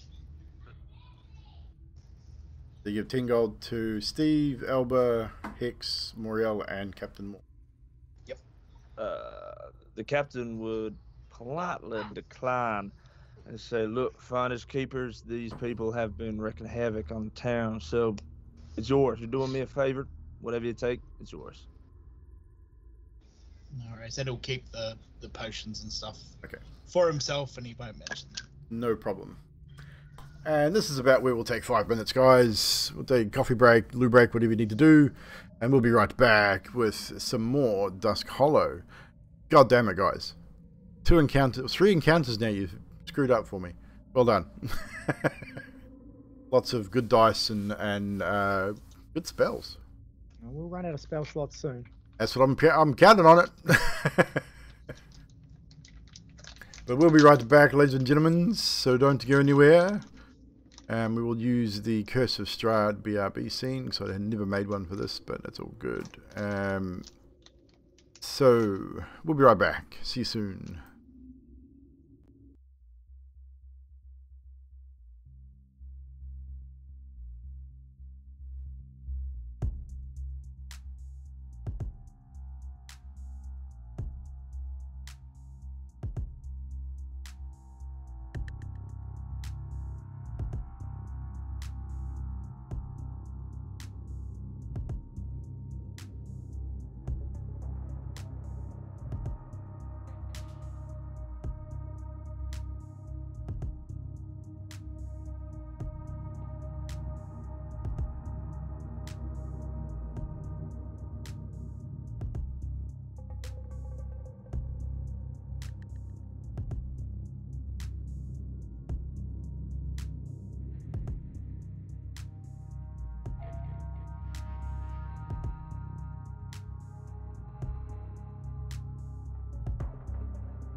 him for the service, you know. And we're back. Came out richer. What's up, chat? We're back. Welcome, hanging out with us. I didn't do any. I made your taskbar smaller, buddy, because it looked like someone like your grandparents would have like the giant icons on their taskbar. It looked terrible. So yes, they are teeny weeny, so it makes it look cleaner. If I can see them, you should be able to. You can see better than me half the time. But if you want to make them ginormous like an old person, there you go. It's easy enough. Right click on your taskbar and turn them back into ginormous things. Or leave it and I'll fix it, because I know how bad you are with finding things. But yeah, so welcome back, chat. We are having a bit of fun here tonight. Well, the players are having a bit of fun here tonight with certain abilities and certain spells that seems to be going their way right now. Lots of natural 20s rolled tonight, which is cool. I think so far there's been 6, I think, natural 20s rolled, which is pretty impressive. Magical innocent down there in the corner. Jeez, I don't know. But again, and obviously Hex dropping a lightning bolt down the center of the room, scorching all the cultists in there. But it is what it is. This is D&D. This is how things go. Sometimes it doesn't go the DM's way. Sometimes it does.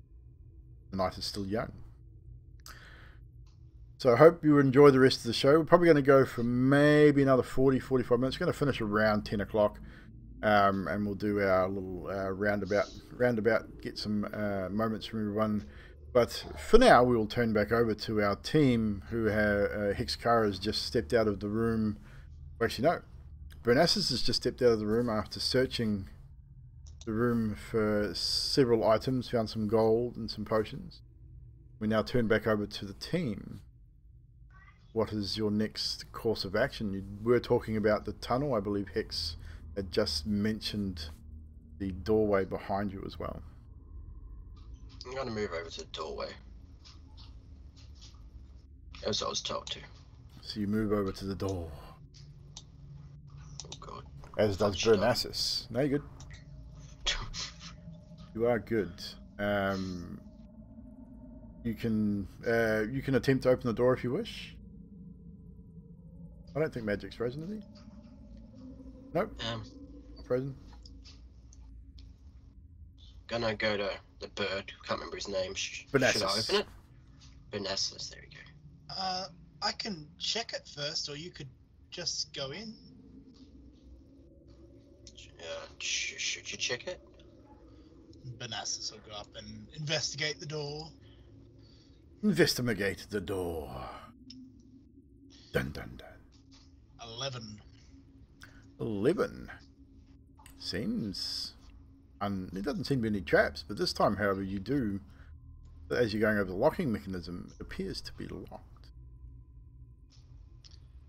Well, I don't think it's trapped, but it does appear to be locked. You look pretty strong, though. Yeah? I think I'm strong. He doesn't know his own strength. I could try and pick the lock, or we could just break the door? Yeah, I'm gonna break it. And he's like... You notice he's like slowly trying to be stronger and trying Going to be attempt more to break tough. the door? Yeah, I'm gonna back up. Okay, Just so this. how does Alba attempt to break down the door? With his maul, with his foot, with his shoulder? Sort of give me an idea of what he's doing. He'll put his shield near his shoulder and try to ram it. Okay, so you guys watch as Alba backs away from the door slowly, raises his dragon skull shield 10 feet, almost to the opposite side of the room, and then charges forward at this door. I need you to roll a strength check for me, JJ. So just roll, it's just a basic check, so strength plus your modifier. 22. 22, well done.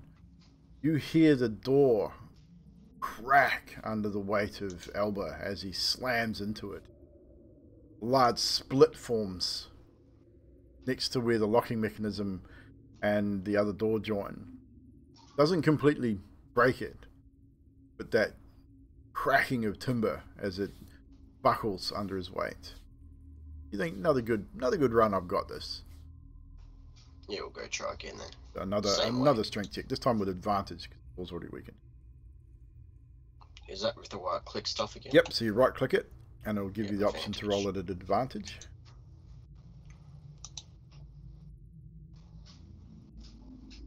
18. It's enough. As the door splinters and falters. And I'll walk in. You walk into the room.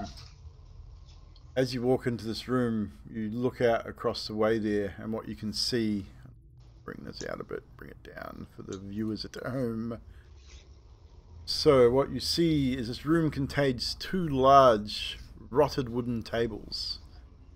On them, ancient corpses lie semi-preserved, almost mummified. Nearby, a stone shelf contains various tools of torture and jars. The room smells of death. Not as bad as the previous room you've entered, but that smell of death is thick on the air. But you can also there's almost a chemical smell in this room as well.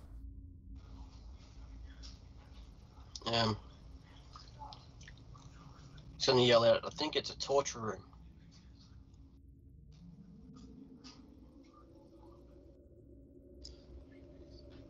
Vanessa will relay that to the other. Some more dead bodies in here. Possibly a torture room. Yeah, dead bodies and torture tools. They look like mummies. Captain Moore, Steve, would you like to have a look in the room and see what you make of it? I was on walk over to the tools and investigate. I just thought I was waiting until everyone was done. I was going to say, whilst that was happening, the captain would have tried to quietly walk down this tunnel and try and see if he could see anything in there.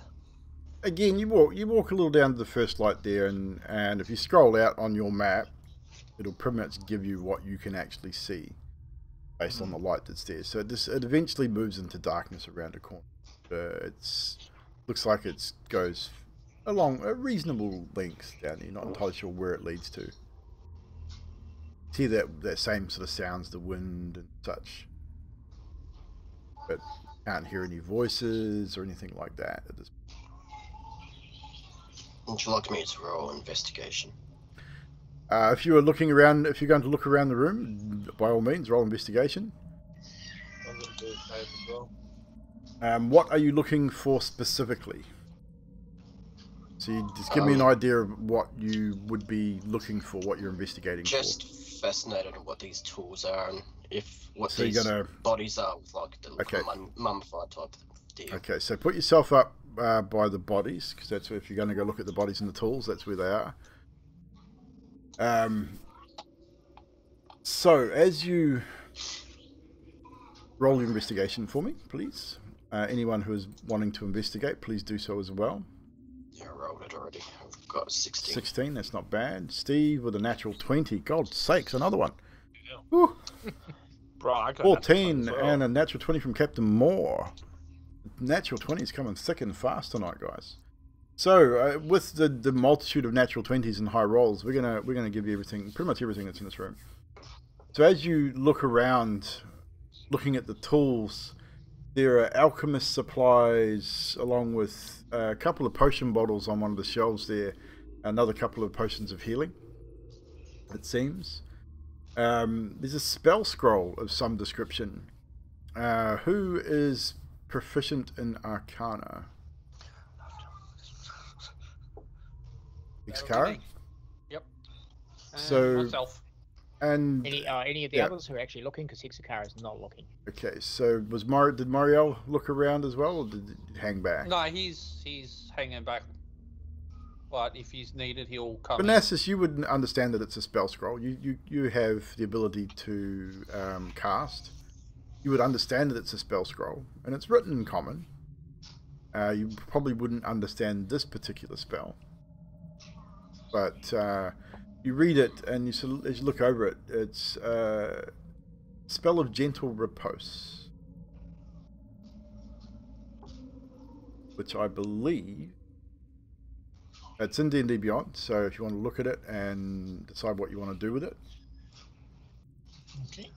it's up to you guys. If you want to talk about it, RP it out, find out who would be interested in it. Was anyone investigating the corpses specifically? Moriel will, because that's in his wheelhouse. That's definitely your ballpark. So he'll walk up. He'll walk up to one, and just with his index finger, just kind of slowly run his finger from head to toe, and then goes to the other table and repeats the same process. So make a single investigation check for me with advantage.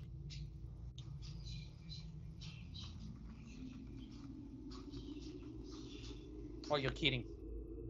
Holy shit. And just for reference, the first die was a nat 1. Oh, crap. So we had a natural 20 with a -1, which brings him down to 19. Still a natural 20.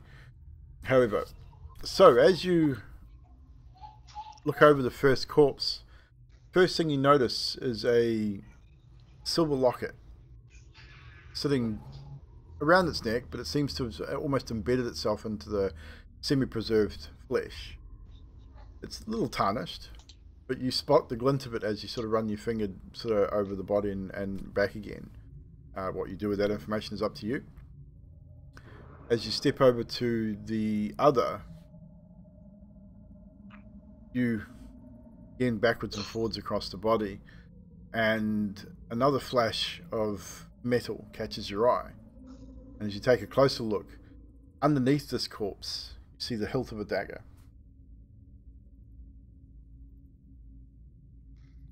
Can I grab both of them? Certainly can. As you look at the locket, you've got a fair understanding of things and of the world. It looks silver in nature. Looks like it could be worth anything. It's not one that opens. It's just a little sort of medallion style locket. The dagger, as you slide it out from underneath, not tarnished at all. It's definitely silver. That much is plain. Anyone who could look at it could see that it's silvered. It's not your hammered steel that you would normally find. Very finely made. The leather around the handle is somewhat brittle, but the dagger itself is in fine condition.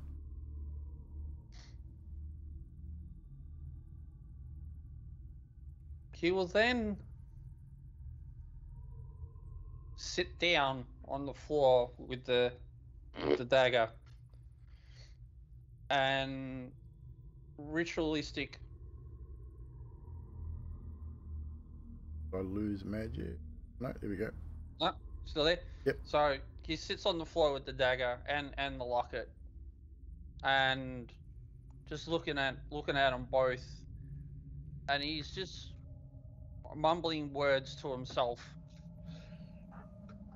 And after about 10 minutes, he finishes casting Detect Magic.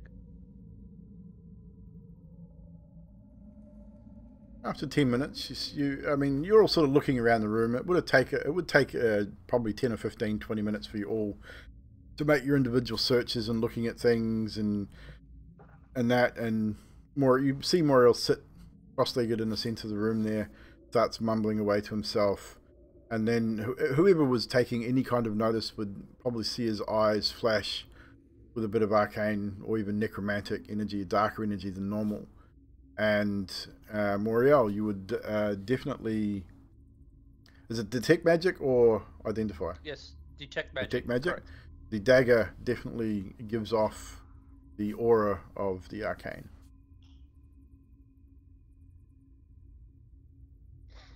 And nothing on the locket? The locket is mundane.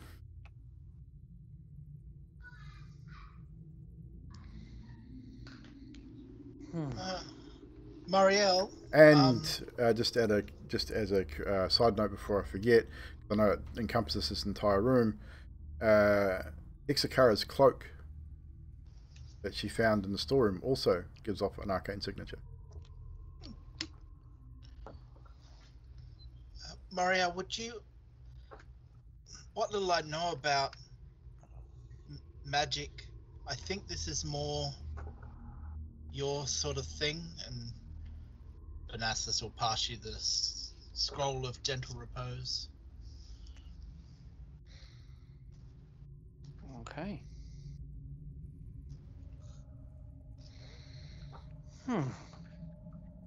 He reaches out and takes it and puts it in his backpack. Thank you, Vanassus.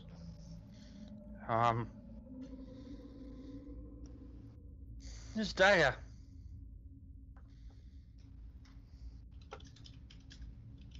It's completely made of silver. Other than the leather hilt. The other body had a silver locket.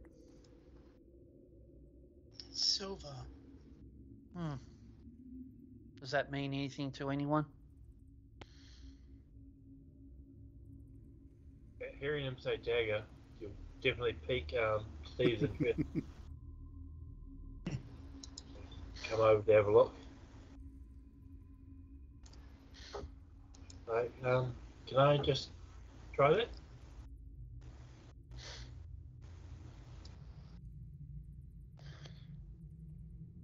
Moriel has no qualm with that and just tosses it up in the air for you to catch.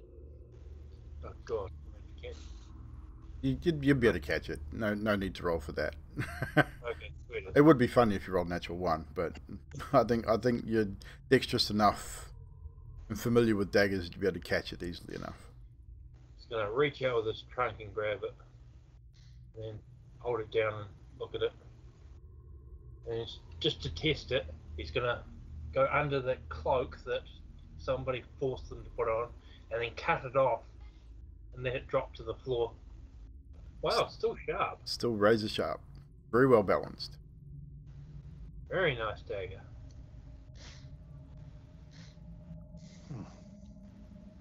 If no one objects,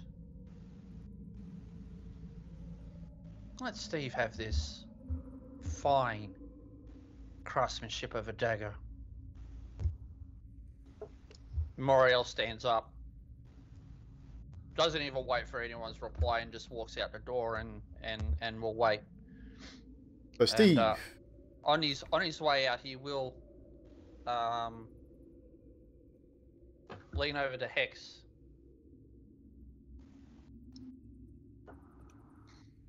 You got a special cloak there, Hex. And then he just keeps walking. Steve, you will now be able to equip, because attunement's not necessary on this particular dagger, but you have a +1 dagger that is silvered. So I think you can go into D&D Beyond, and there may be a +1 silver dagger there. If there's not, just equip the +1 dagger and just make note that it's silvered. That will have possible advantages in certain situations. Okay then. As Moriel, would you put yourself roughly where you would be as you leave the room? Mm-hmm. Pretty much where I... As you turn... Did Vanessa's take what? The healing potions. I'm not sure. You all would have found them together. They would have, because you're all investigating together, so it would have been something that you all would have noticed. Yeah. So you can decide at a later date who has those potions and whatnot. But as Moriel, as you leave the room and Hex steps out with you, Banassus and Alba, as you sort of stand there looking around the room, looking at these tables, you see ghostly figures start to rise and sit from both of these corpses.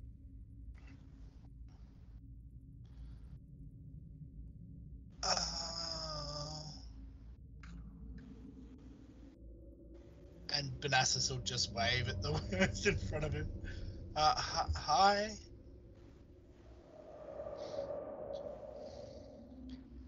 Sort of Maybe. turns and looks at you, Banassus, as you've sort of said something.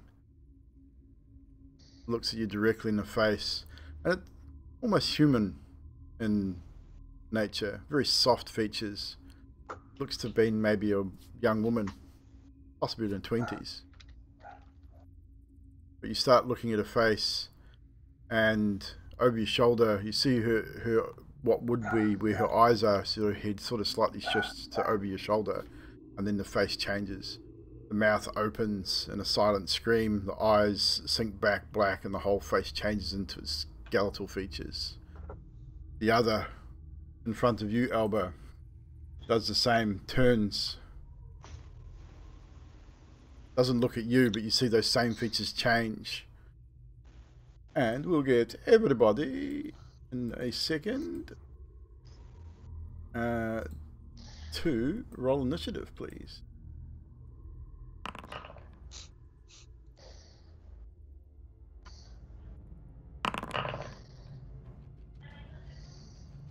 So, as these creatures move, Steve, you'd probably be the first to notice. You're sort of looking around, you see these creatures out of the corner of your eye. You see another creature appear. They're gonna let me... There he is. Another creature appear and turn. And it makes a beeline directly for you. As it is his turn first in initiative order. The creature reaches out a dark hand and touches you on the shoulder. Or not. With a miss, with a 9. But it gets to do that twice, so maybe the second one. No, I believe that misses as well. What's your AC? 15, yeah? 15. Yeah. So it goes to touch you, and you sway backwards, and just out of its reach, as it's just a blackened figure.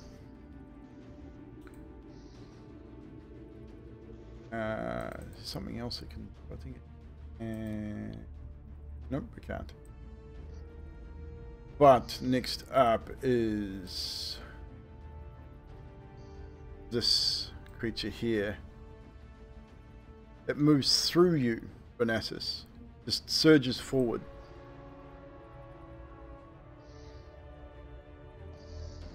And it moves through you as well, Steve, as the creature surges forward. I need you both to make Constitution saving throws, please.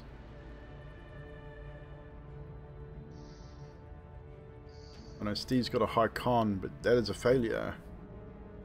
Banassus, you succeed. As the creature moves through you, you feel ice cold instantly. It almost stops your heart. It's such a cold feeling. That shiver of death runs through your body. Steve, as this creature moves through you and comes out the other side, you feel that same coldness, and it chills you to the bone. Is it charm or frighten? It is neither. It is. You will take 10 points of necrotic damage, and your maximum hit points will also be reduced by 10. You can't do it on your sheet. You don't know how. Don't worry about it. Just write it down, and we'll take note of it a bit later. But your hit point maximum is now being reduced by 10. Hicks, it is now your turn. You would, from your position, you would probably see what's going on. You guys in the room would have a chance to call out if you wish. So Alba, Banassus, or Steve, you would have a chance to call out when these creatures appeared. It's up to you whether you do so.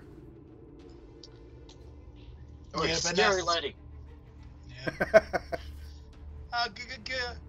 Ghosts.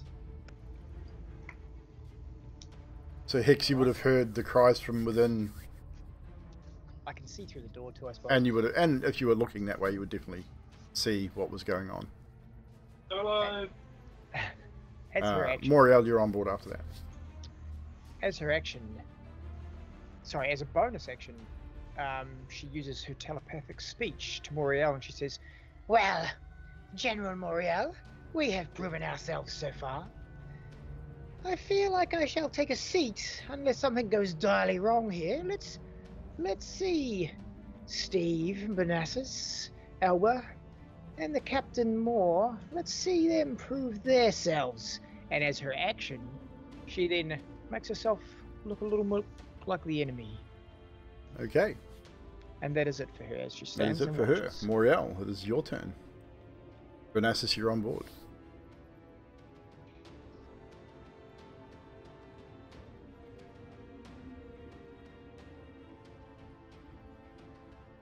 Muted magic, I think. Yep, I just realised. Moriel doesn't even turn the hex and just replies,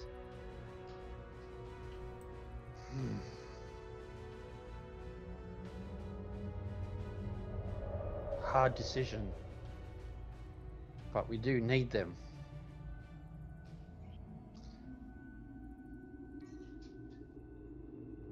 But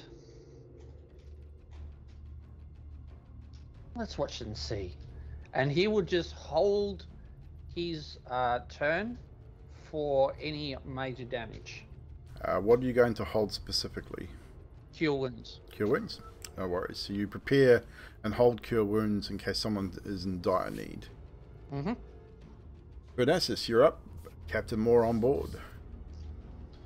So Bonassus is gonna grab a piece of mica out of his utility thing, and he is going to cast Shatter in a 10-foot cube over the two spectral figures next to Steve, so sort of like on a diagonal. This 10-foot cube. Let's see. Whoop, that's not a cube. That's a circle. I'm going to make a 10-foot cube here, and then I'll move it to where you want it.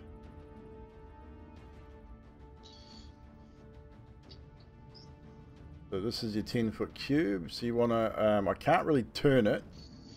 Yeah. But we'll say, for argument's sake... Or can I turn it? No, I don't think I can. But you want to encase these two in a 10-foot cube. Can you put that cube wherever you want to?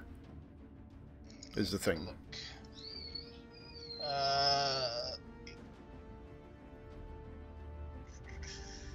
It just says each creature in a 10-foot cube sphere.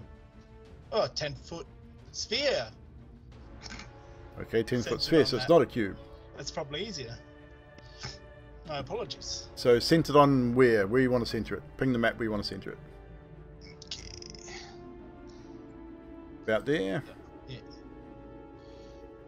The 10-foot sphere is going to encompass, if you want to center it there, is going to encompass Steve as well. So I will allow you to move it so that it does not. So we'll say roughly, actually if you want to get both of them, it's going to hit Steve. There's no way around it. So Bonassus will like look at Steve just as he's about to cast it. He's like, I'm sorry. And he's gonna cast it anyway. They need to make a constitution saving throw. So Steve included, con save. The darkened figure makes his con save. He gets advantage on, which I forgot about, so I'll roll that again. Which is a success with an 18, I believe. Yep. The lighter of the two will make his. His might not be as good. Fails with a 9. So Steve and the blue one fail. Okay. What's the damage? So I'll roll the damage. 14 damage, 7 for the one that succeeded. What type of damage is it? It's thunder damage. Thunder! I'm going to use uncanny dodge to half the thing as a reaction. You can indeed. So you take half, so you'll be back to 7. So you managed to not take as much damage during that, but it still rings out. Is that your turn, Vernassus?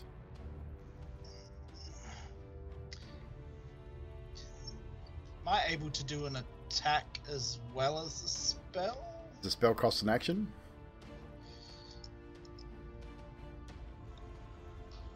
Yes. So and I have 2 attacks per action, but yeah. You got just 2 the attacks spell. per action, but the spell takes your entire action, so you can't make an attack as well as a spell. Yeah. No worries. Well, I will stay where I am. No problem. Next up, Captain Moore. Captain's gonna rush in and get to there with his longsword drawn. As he's rushing in, seeing these 2 ghostly things, he's gonna call out to Hex and Moriel and just say, "Now would be a great time for that hand magic death thing." And he's gonna take 2 swings at Which This figure? guy The right lighter figure? Okay. yeah with the multi-attack. First one is a 14. That will excuse me. That will hit.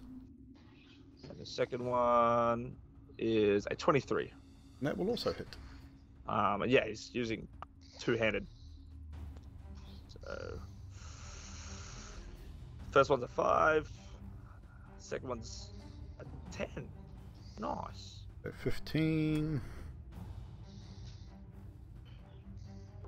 It takes damage, but your weapon seems to ripple through it, and you don't feel much resistance at all.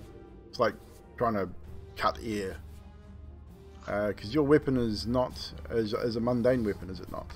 Yep, It is. that is 100% correct. I thought so. I can't do shit. So yeah, That's so you, it right? definitely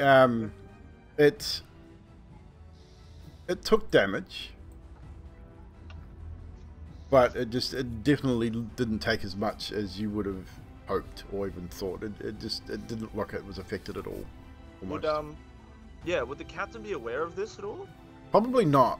Okay. I don't think the captain. I mean, there's been attacks on the city and have dealt with these sort of things, but you've dealt more with sort of physical creatures that you've been able to sort of touch and feel. You've never really struck a ghost before, so you probably wouldn't have a lot of understanding Okay, great. of that. Fantastic. Next up, it is this guy's turn over here, and he moves into that position and once again attacks you, Steve.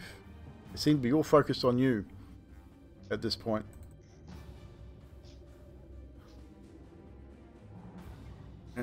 So it makes its attack, which is an 11, which misses. So you managed to escape an attack on that one. Next up is Elba.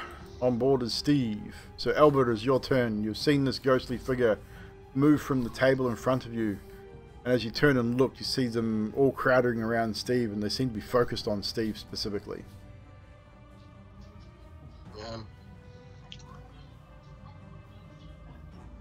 He's gonna call out to Hex. He would have heard Hex call him a pussy all through this adventure, hasn't he? A few times. It's called Steve. Yeah, you've heard Hex call Steve a pussy, 100%. He's called me one too, yeah, a few times. I don't know if he's... Maybe. I don't remember him calling Elba specifically a pussy. Maybe once. Okay, so he's like, gonna yell out to her, "I'm no fucking pussy," and he's going to use his breath weapon. Okay, breath weapon.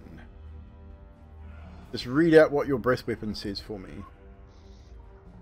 There's an action once per short rest. Exhale in a 5 per 30 feet line. A dex DC right. 13, half damage on So it's a successful line. for TD6 lightning damage. So, I would say, unfortunately, you're going to do it from where you are, so that's fine. You will get 2 of the creatures, as well as Captain Moore and Steve in this line of your breath weapon. he's that angry and just wants to prove a point. Doesn't give a fuck. Exactly. So roll the damage. And what is the save on that? We'll have a save with it as well. Where do I see the save bar? It'll be on the description of the spell. Give me a second. I'll look it up. Sorry. So good. I should have had your sheet up. I forgot. So breath weapon for Elba. 1 second. Features and traits, proficiency, racial traits, breath weapons. So you do what's your DC 13? So it's a 13 dex save, I would say.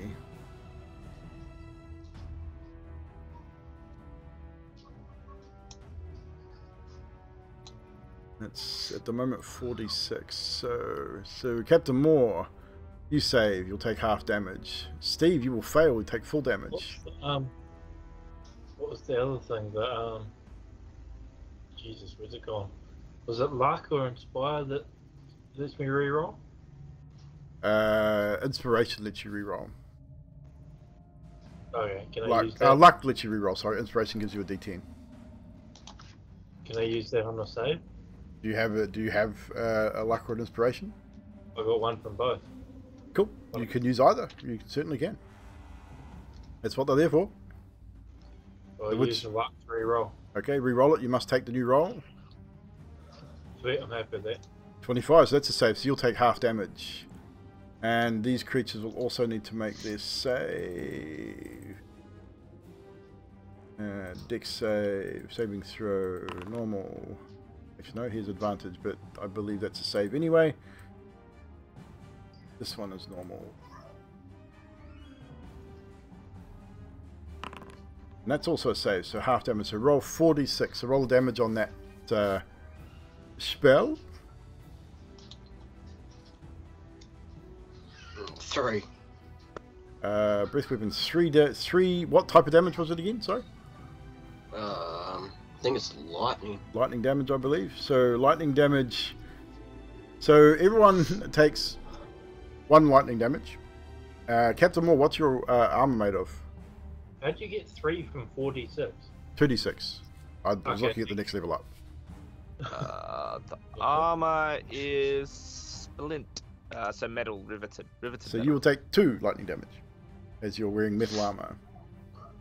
These creatures both take the half damage because they saved, and so will Steve. You only take half damage, so it'll be 1 lightning damage. Wait. But the lightning streaks out across the. I'll even be able to do this. This is really cool. When I find where it was. Yoink!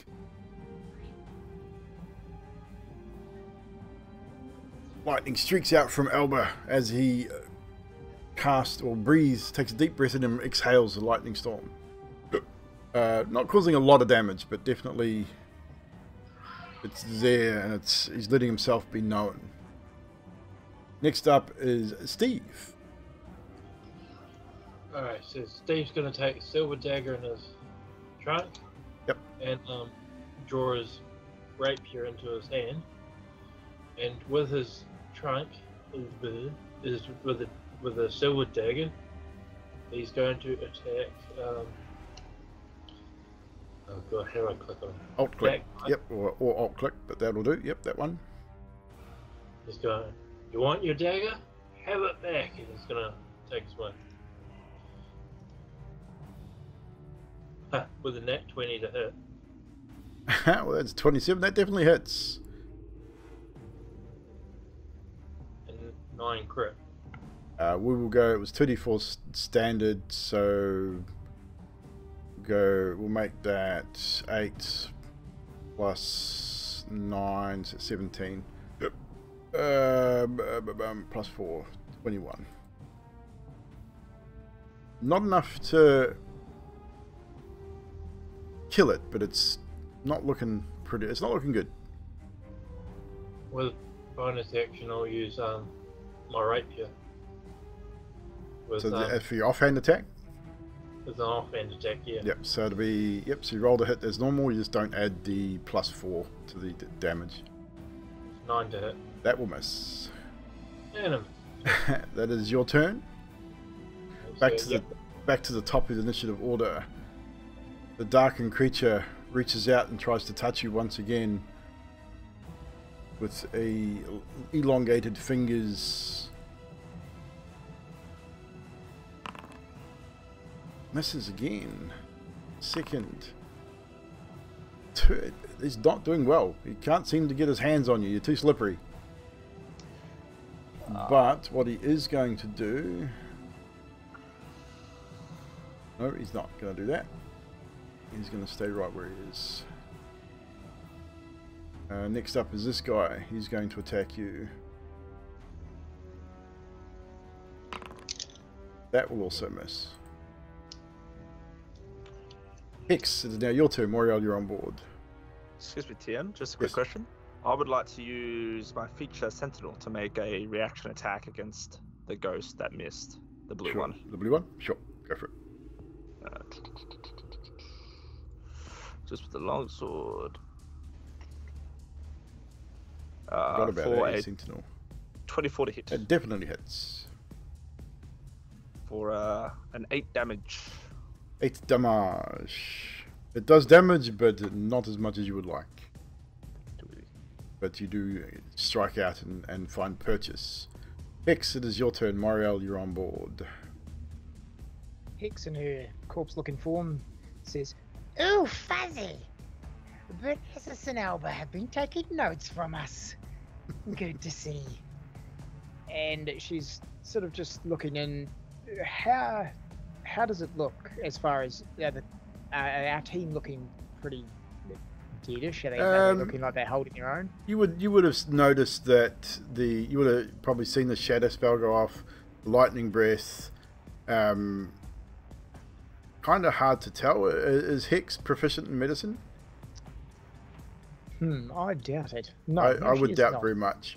Roll a perception check with disadvantage if you're wanting to check out, if you want to determine sort of who's taken damage or not, or would Hicks even care? Hicks wouldn't care that much. I just thought if it was blatantly obvious. It's not overly obvious, no. I mean, will say one thing. you can see that those entities are all surrounding Steve and seem to be focusing on Steve directly. That's probably the one thing everyone will see. I would look to Moriel because he was holding healing spells. He was I would holding a see if he's cure going to wound, yeah. release his first before I do anything. Okay. 'cause, So you believe want to he hold would an have- action? Oh, do I? Yeah, I will hold a first level Dissonant Whispers, and once the healing spell's gone that Moriel was going to release, or whatever Moriel does next, I will attack a creature. No problems. You're holding Dissonant Whispers. Moriel, you are still holding a Cure Wounds. You have seen, probably from this distance, definitely seen Steve take some damage from these entities and from allies as well. But not enough to cause a concern. I would say that you would probably notice there's not a huge amount of damage at this point. Okay. Question then, am I able to still do something else while still holding that action, or if I want to continue holding it, I have to continue to hold it? If you were wanting to do another action, you would have to drop what you were holding. Okay. So I will. You could continue bonus holding action, my- I would say, but if it meant a spell, you'd lose that spell. Because you've nah. basically prepared it ready to fire. So essentially, you've used the spell slot, so you can continue to hold it, which essentially you're concentrating on that spell. That's what I will continue doing. Okie dokie, no problem. I assume we're still within that 5-minute period. Yeah. For the telepath, so it's. I would like say so. straight- Yeah. Yeah. Yeah, so definitely. Yeah. They don't need our help yet. My thoughts exactly. And I'm just, you can see I'm Yeah. doing. You that can thing see with the, Hicks is fuzzy ball ready to go. Hicks is charging up something as well. You can see she's physically readying herself. But yeah, the Vanessa's. moment Moriel sees one of them really hurt, that's when he goes into action. No problem. Not a problem. Vanessa's, it is your turn. Captain Moore, you're on board. Steve, maybe lose the dagger, and Manassas is going to charge his gloves up again and take an infiltrator glove attack at the blue one in front of him. No problem. This one here. Yes. No problem. Roll to hit, sir. It is a 24 to hit. That does hit. And no need to roll damage. He's only on 1 hit point. Alright. The lightning damage streaks out from your launcher and strikes this creature, surges through it, and eventually just dissipates in a cloud of sort of eerie, arcane, sort of whitish mist, and then dissipates. And then I'll use my other hand on the greyish creature.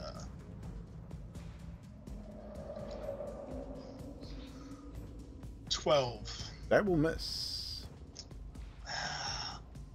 Just off to the left a little bit. You misjudged slightly. And I'll just take a step to the side here. No problem. That's your turn, Captain Moore, with Elba on board. Captain Moore's going to take a multi-attack action for that one at the front. For 25 for the first one. Does Captain Moore have 2 attacks already? Yeah, it's got level 5. Cool. Extra attack. Yeah. First one. Oh yeah, level 5, of course. Is 13 for damage for the first strike. Which one? The blue one or the grey one? The blue one. Blue one. And a 4 damage for the second one. It's enough to put it down. Strike 4, both strikes.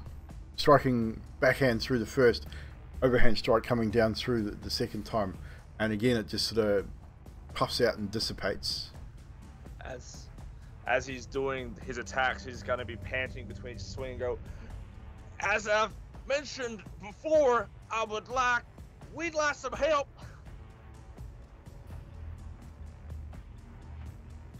And is that your turn? If you don't trust what we're about to do, then this is not teamwork. Elba, it is your turn.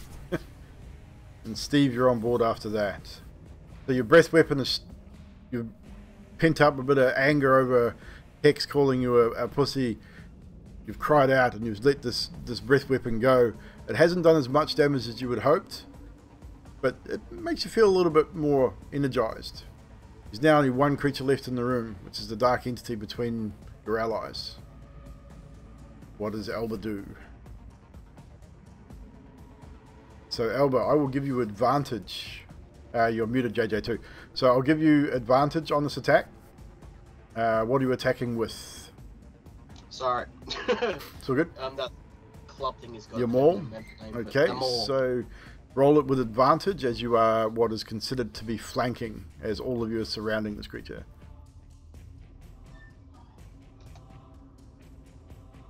How do I do advantage 2 rolls here?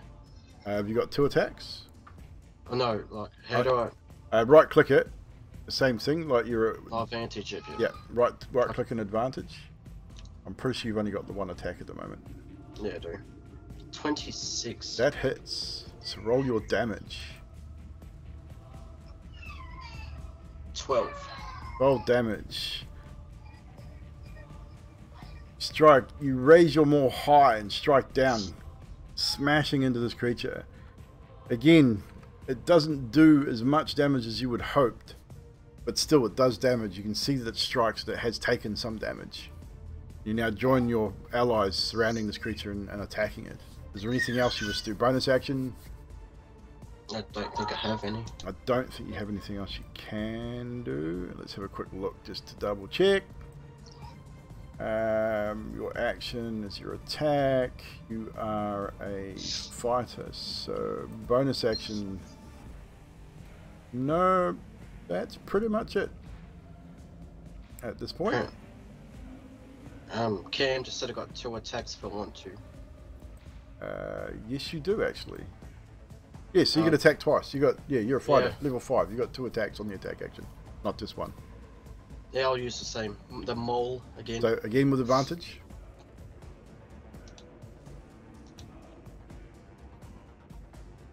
Yeah, 23 That hits. Roll your damage. and a 10. So twice now. Elba raises his maul, swinging backwards and forwards, striking this creature. It's taking damage. It's a little bit of damage, but it's definitely taking some. It is Elba's turn. Steve, it is now your turn.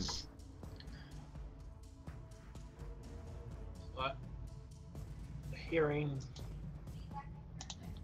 somebody say that I should not use the dagger, I'm gonna pull out my short sword in my other hand and swing with it. Roll to attack. With 8. Right. So yeah, it's a miss. And then with my other hand, which has still got the rapier, swing with that. Okie dokie. Is 24 to hit. That does hit, so roll your damage on that. Minus your +4. You don't get that. +4. You don't get your modifier because it's your offhand. That's fine. What's your damage? 7. 7 damage. As you strike out with this creature, hearing someone say don't use the dagger, you would realize that the dagger did more damage than your rapier did for some reason. Maybe it's because it's silvered or something, but it definitely did more damage. Felt like it did more damage to you. So with that, is that your turn, Steve? That is my turn. It is now this creature's turn once again. This time he is going to move through you, Steve. 3 attacks of opportunity, guys. We'll start with Benasis. Just a single melee attack.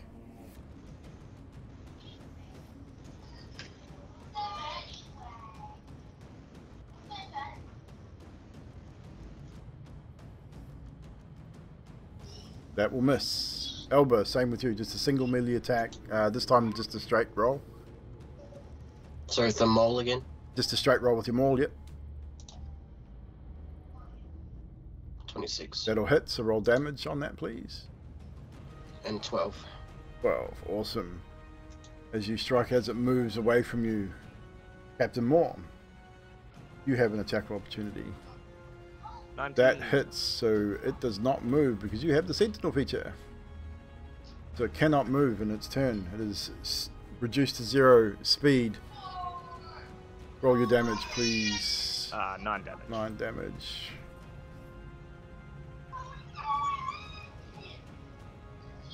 JJ, can we just get you to mute when you're not talking, please? So with that, again, not as much damage as you hope, but you managed to stop it from doing whatever it was doing. So it seems you might have saved Steve from a little bit of damage there, but it's going to attack him nonetheless. We will attack once again. Natural 1. My God, my rolls have been terrible. 14, does that hit? I believe that misses too, Steve. As you are a 15. 15. Damn. So it is now, Hex, it is your turn.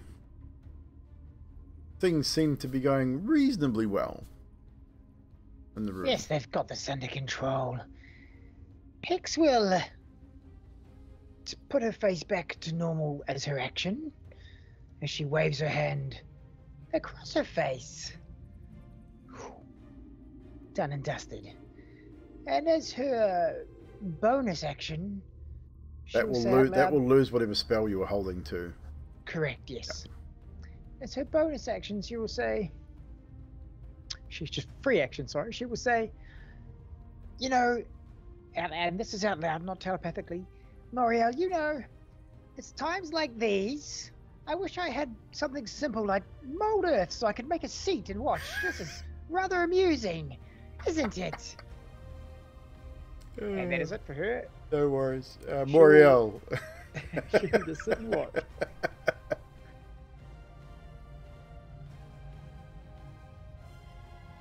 Moriel Excuse me. chuckles a little bit to himself and says, "See, we don't have to do everything. We know these are fighters, they're our teammates. They've handled this very well." Perfectly, I agree. And with that, Moriel just crosses his arms and still will continue to hold the cure wounds. No problem. Bernasis, you are up. Captain Moore, you're on board. Just gonna charge up both launches again. I'll give you advantage on the attack too. I mean, you guys are surrounding this thing, so... Okay. Let's...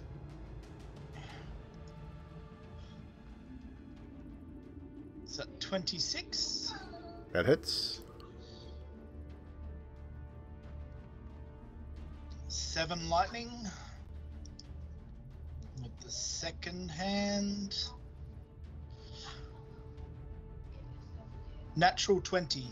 Natural 27. 20. So, what? So that's your lightning launch, isn't it? Yep. Okay, so that's... roll the damage. Double check what happens.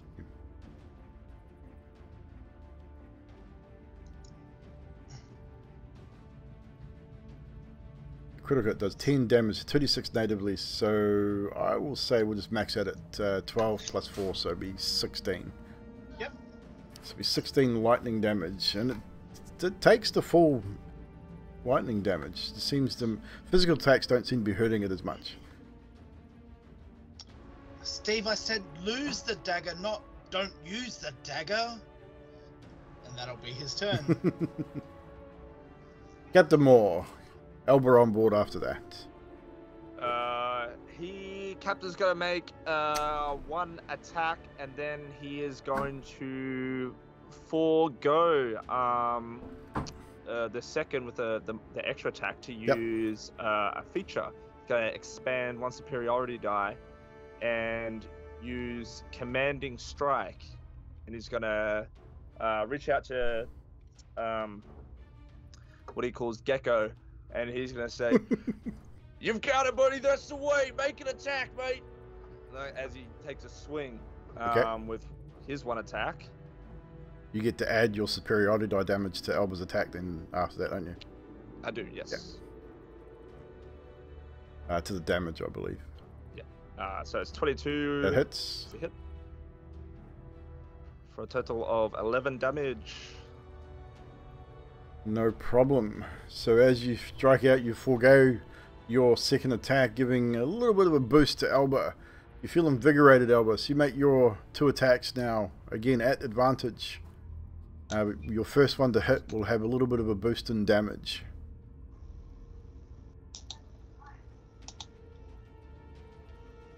Yeah, 20. Dirty 20 to hit, that hits. Dirty 20. Roll your damage. So, 10. Captain Moore, roll your superiority die. So 15 points of damage. JJ, please explain how Elba finishes off this creature, if you will. Describe what Elba does on this attack. Roughly what he does. Whereabouts you hit with them all. Whether it's an upward motion, downward motion. Just what does Elba do? He's just gonna swing straight for his headlock. Try to swing his head off. So you're going to straight across. Yep. Arcing swing.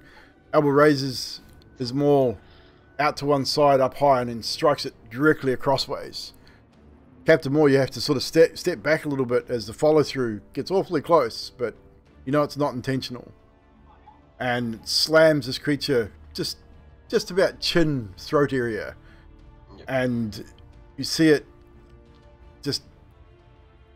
sort of blinks for a moment, and then you see its mouth open wide, and it lets out a very piercing screech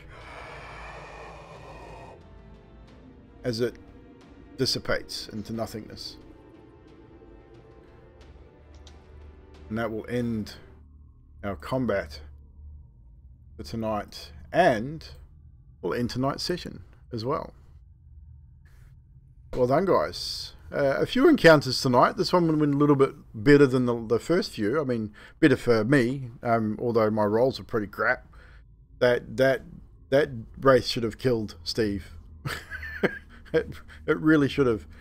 If he'd hit you with those attacks, he would have drained your life, and you would have died. So you got really lucky on that with my really bad rolls. But anywho, enough of that stuff. Thank you guys for joining us again for another Sunday night mini adventure. Go back to our title page here.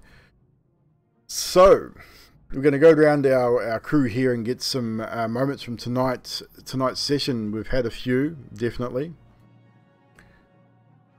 Awesome session, guys. Thank you, Mina. Again, same goes to you, chat. If there is a moment or two, what I will ask you to do when you put it in the chat at me, so it highlights it for me so I can read it out. Makes it easier for me to see it. So just at evildoer and put in your moment so I can then read it out when we get to get through these guys. So we're going to go around the other way tonight. So we're going to start with JJ. So JJ, was there a particular moment tonight, whether it was RP or an action sequence or something that happened that stood out for you this evening? Yeah, I got two. One RP, one strike. Magic's RP when he brought back the captain's talking trash about us at table and all stuff. I thought it was really cool to go back to all that and go, right, you're not this nice person type thing. Like you're a bit of shit talker. That's how I felt it was. And my attack was Hex doing that electric all over the sleeping people. I thought it was amazing. Definitely, yes. An interesting moment indeed. Thank you very much, JJ, aka Dragonborn Elba, getting the final blow in that final combat there with the aid of Captain Moore. Mr. Drax. Steve. Two attacks. The 10d10, which is bloody insane. Yes. Third level spell, man. Great. Hex's Scorcher, which that attack was bloody insane as well. I had a few others, but there's just one thing that's not really story related or anything. Yeah. It was right at the beginning. Bear's using that mask and he's eating chips. Man, it looked funny. I was just cracking up so hard. Well, it's done really well. Like, it's really hugging your face. It's so good. Before one of these messages in chat disappears, I'll read it out. So Mino's popped in the Captain Moore and Moriel's conversation about the reports. Was just to top up what you were saying, JJ, as well. Next, Mr. Captain Moore. Or roasted chicken. Oh man, I got a couple. Yeah, the sheer firepower between the team's got at the moment. I think yeah, definitely at the start. I think it's as the captain's going along, he's like, okay, I could kind of understand why the Lords sent these bunch of people to help out, because holy shit, look what they can do. Yeah, but inflict wounds, a natural 20 on inflict wounds. That's just crazy at that level. It's nuts. Yeah, and then Hex just like butchering a whole bunch of people. Like that was another cool moment. But I have to say the one that just had me cracking up. I was trying really hard not to laugh. Was when it was when Drax, when he was sitting there and he was just like, "Oh, you want me to do what I'm best at? Okay, fine. Let's start dancing." What? I think that caught everybody by surprise. It's like such an enigma. I was like, oh jeez, I didn't know what to do. Like as the captain, like, I was stunted. Like I was like. I think it took everyone just a moment to figure out what the hell was going on there. Magic, okay, Moriel. Just to follow it on with Drax, the confrontation between the captain and Steve. It's kind of like, oh, this is gonna happen. I think we all yeah. expected it to, yeah.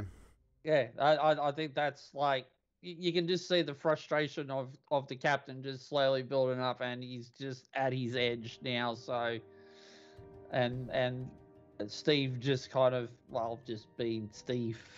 Yeah, pretty much. Banassus, aka Grim. So yeah, definitely the confrontation between Steve and Captain Moore, and the betting between Zakara and Albert's like, I was like, yeah, sure, I'll take I'll bet on Yeah, that. why not? Yeah, Anything else for you? That's it? That'll do. That'll do. Hexakara. Well, Hex liked Banassus' teamwork is tedious comment. And then she also liked Albert and Banassus both. Friendly firing, much like herself. Especially when Albert said, "I'm not a pussy," and did very minor damage in the attack. I was not expecting a 3 damage on that breath weapon. Unfortunate breath weapon. Yeah. Hit use that. And not often because of the minimum damage I remember at lower that. levels. Yeah. Captain Moore, commanding strike. I loved it. It was excellent. That is all. Yeah, definitely well done. So we've got a few chat. Gung Ho Guy. The killing by Hexakara was bloody and violent. Loved it. And destroying the cultists in the sleeping quarters. Drax, bad switching faces and changeling. I think Yanti said it in chat. Yeah, I think she did. Yeah, just the difference using Snapchat, the different faces that Hex has come up with tonight. Drax, Hex wanting to have mold earth to make a chair, just like Emilia. That was all. I think it was going to come. Something was going to come up somewhere. Whether it was that or another a Karnos reference, something was going to happen. And trust Baz to bring it up.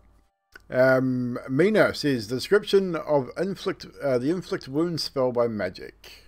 Definitely, I think actually I'll actually give credit where credit's due. If you don't have DN's inspiration magic, take it, because your description on all your spells has been actually really cool. Really sticking with that necromantic theme, skeletal hands and things like that. The darkness of the Death Domain cleric, brilliant, loved it. So if you don't have DN's inspiration, take it. But yeah, so for me tonight, a couple of moments. Obviously, Steve dancing. It was like, okay, that come out of left field, and didn't expect that at all.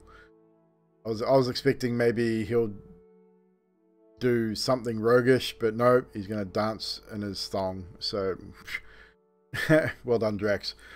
Obviously the confrontation between Steve and the captain. The conversation between Moriel and the captain as well, in that whole moment, just trying to get the group kind of working together, and then of course Hex and Moriel sitting back and saying, well, we've done a lot of work tonight, let's see what these guys are capable of doing, which really fits with both of those characters. So I thought that was very well done. So again, amazing roleplay, guys. You've done so well. JJ, again, big ups to you, jumping in a little bit more and changing things up a little bit. Elba is coming along quite nicely. I expect we'll see a little bit more from him in the next couple of sessions.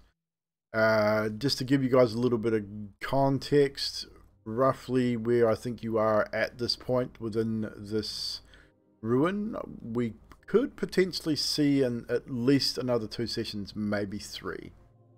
Just with a little bit of role play that's extending it out. So we could see a few, maybe even up to 6 sessions total out of this. So it's going very well. So I'm pleased. So it'll give us a bit of time, give Baz a bit of time to do some story stuff for VTM as well.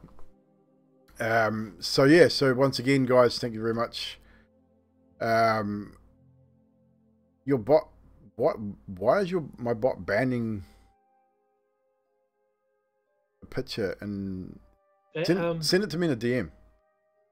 That what do you call it? The picture of Steve in his underwear. Oh, really? And the bot's banning it. And the bot was banning it every time I tried to post it. Interesting. Into your Discord. I think I had that picture. Yeah, I messaged it to you. Yeah. Send it to me in a message as well, because I can't be screwed scrolling through to find it.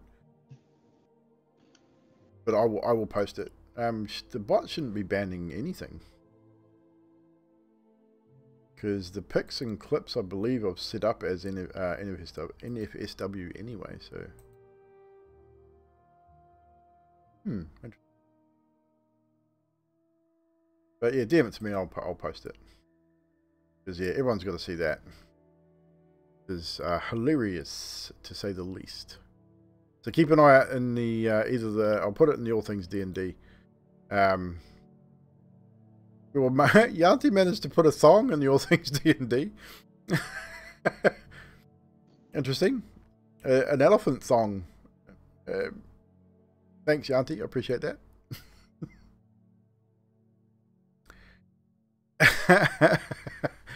Alright, guys. That is it for us tonight. We should probably raid someone who is available to raid this evening. But appreciate everyone for stopping by as usual. We've had a great session tonight. As get that so I don't get doubles up. Bloop, bloop. That a message. Did you put it in Skype or in Discord? I put it in Skype. In this Skype, in the call Skype. Right. So I will put it in the Discord for all to see. It'll go in All Things D&D. That now before I forget.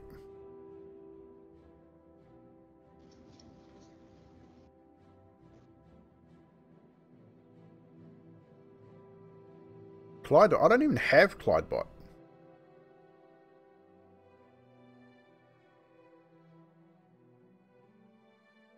That's Discord default. Yeah, so the owner of Evil's Lead requested that Discord block any messages or mostly accurate robots deemed to be explicit. What? I've got to figure out how to turn that shit off. I mean, elephants in their underwear are explicit. Well, yeah, I mean, where would I even find that though? I don't think you can. It's Discord, so it's kind of like auto mod for Twitch. So even if you have an NF not safe for work setting, which allows that content, I believe it's probably just to save anything that's too. He's got pants on. Even goes beyond that. That's so weird. I'll try and. Yeah, so I'll put it in pics, vids and clips. It's there. That's the NSFW channel. So if you want to have a look at Steve in his undies, it's in the pics, vids and clips. If you're sick and twisted and want to, yeah. I don't know. I don't know if you really want to see Steve in his undies, but it's there. Oh wow, that. Maybe it's the non NSFW channels that it does that with then. Which kind of makes sense. And if you like Moriel and want to see disgusting things with dead people, you can go to the other channel. The OnlyFans. No, we don't have one of those. So who are we going to raid? We've got Aussie DevFro. We haven't raided Aussie DevFro for a while. They've been running for 40 minutes. There we go, and he's doing some D&D stuff. So we are going to raid Aussie DevFro tonight, guys. Make sure if you're not following, please do. Another Aussie Dungeons and Dragons stream. It does some other stuff as well, but does D&D a couple of times a week, I think. But go check them out. Raid should be started now. Work should be good. And we will see you guys probably maybe tomorrow for some gaming. We'll see how it goes. Maybe some Ark or some PUBG or something. See how I feel. Otherwise, we'll see you Wednesday for Curse of Strahd.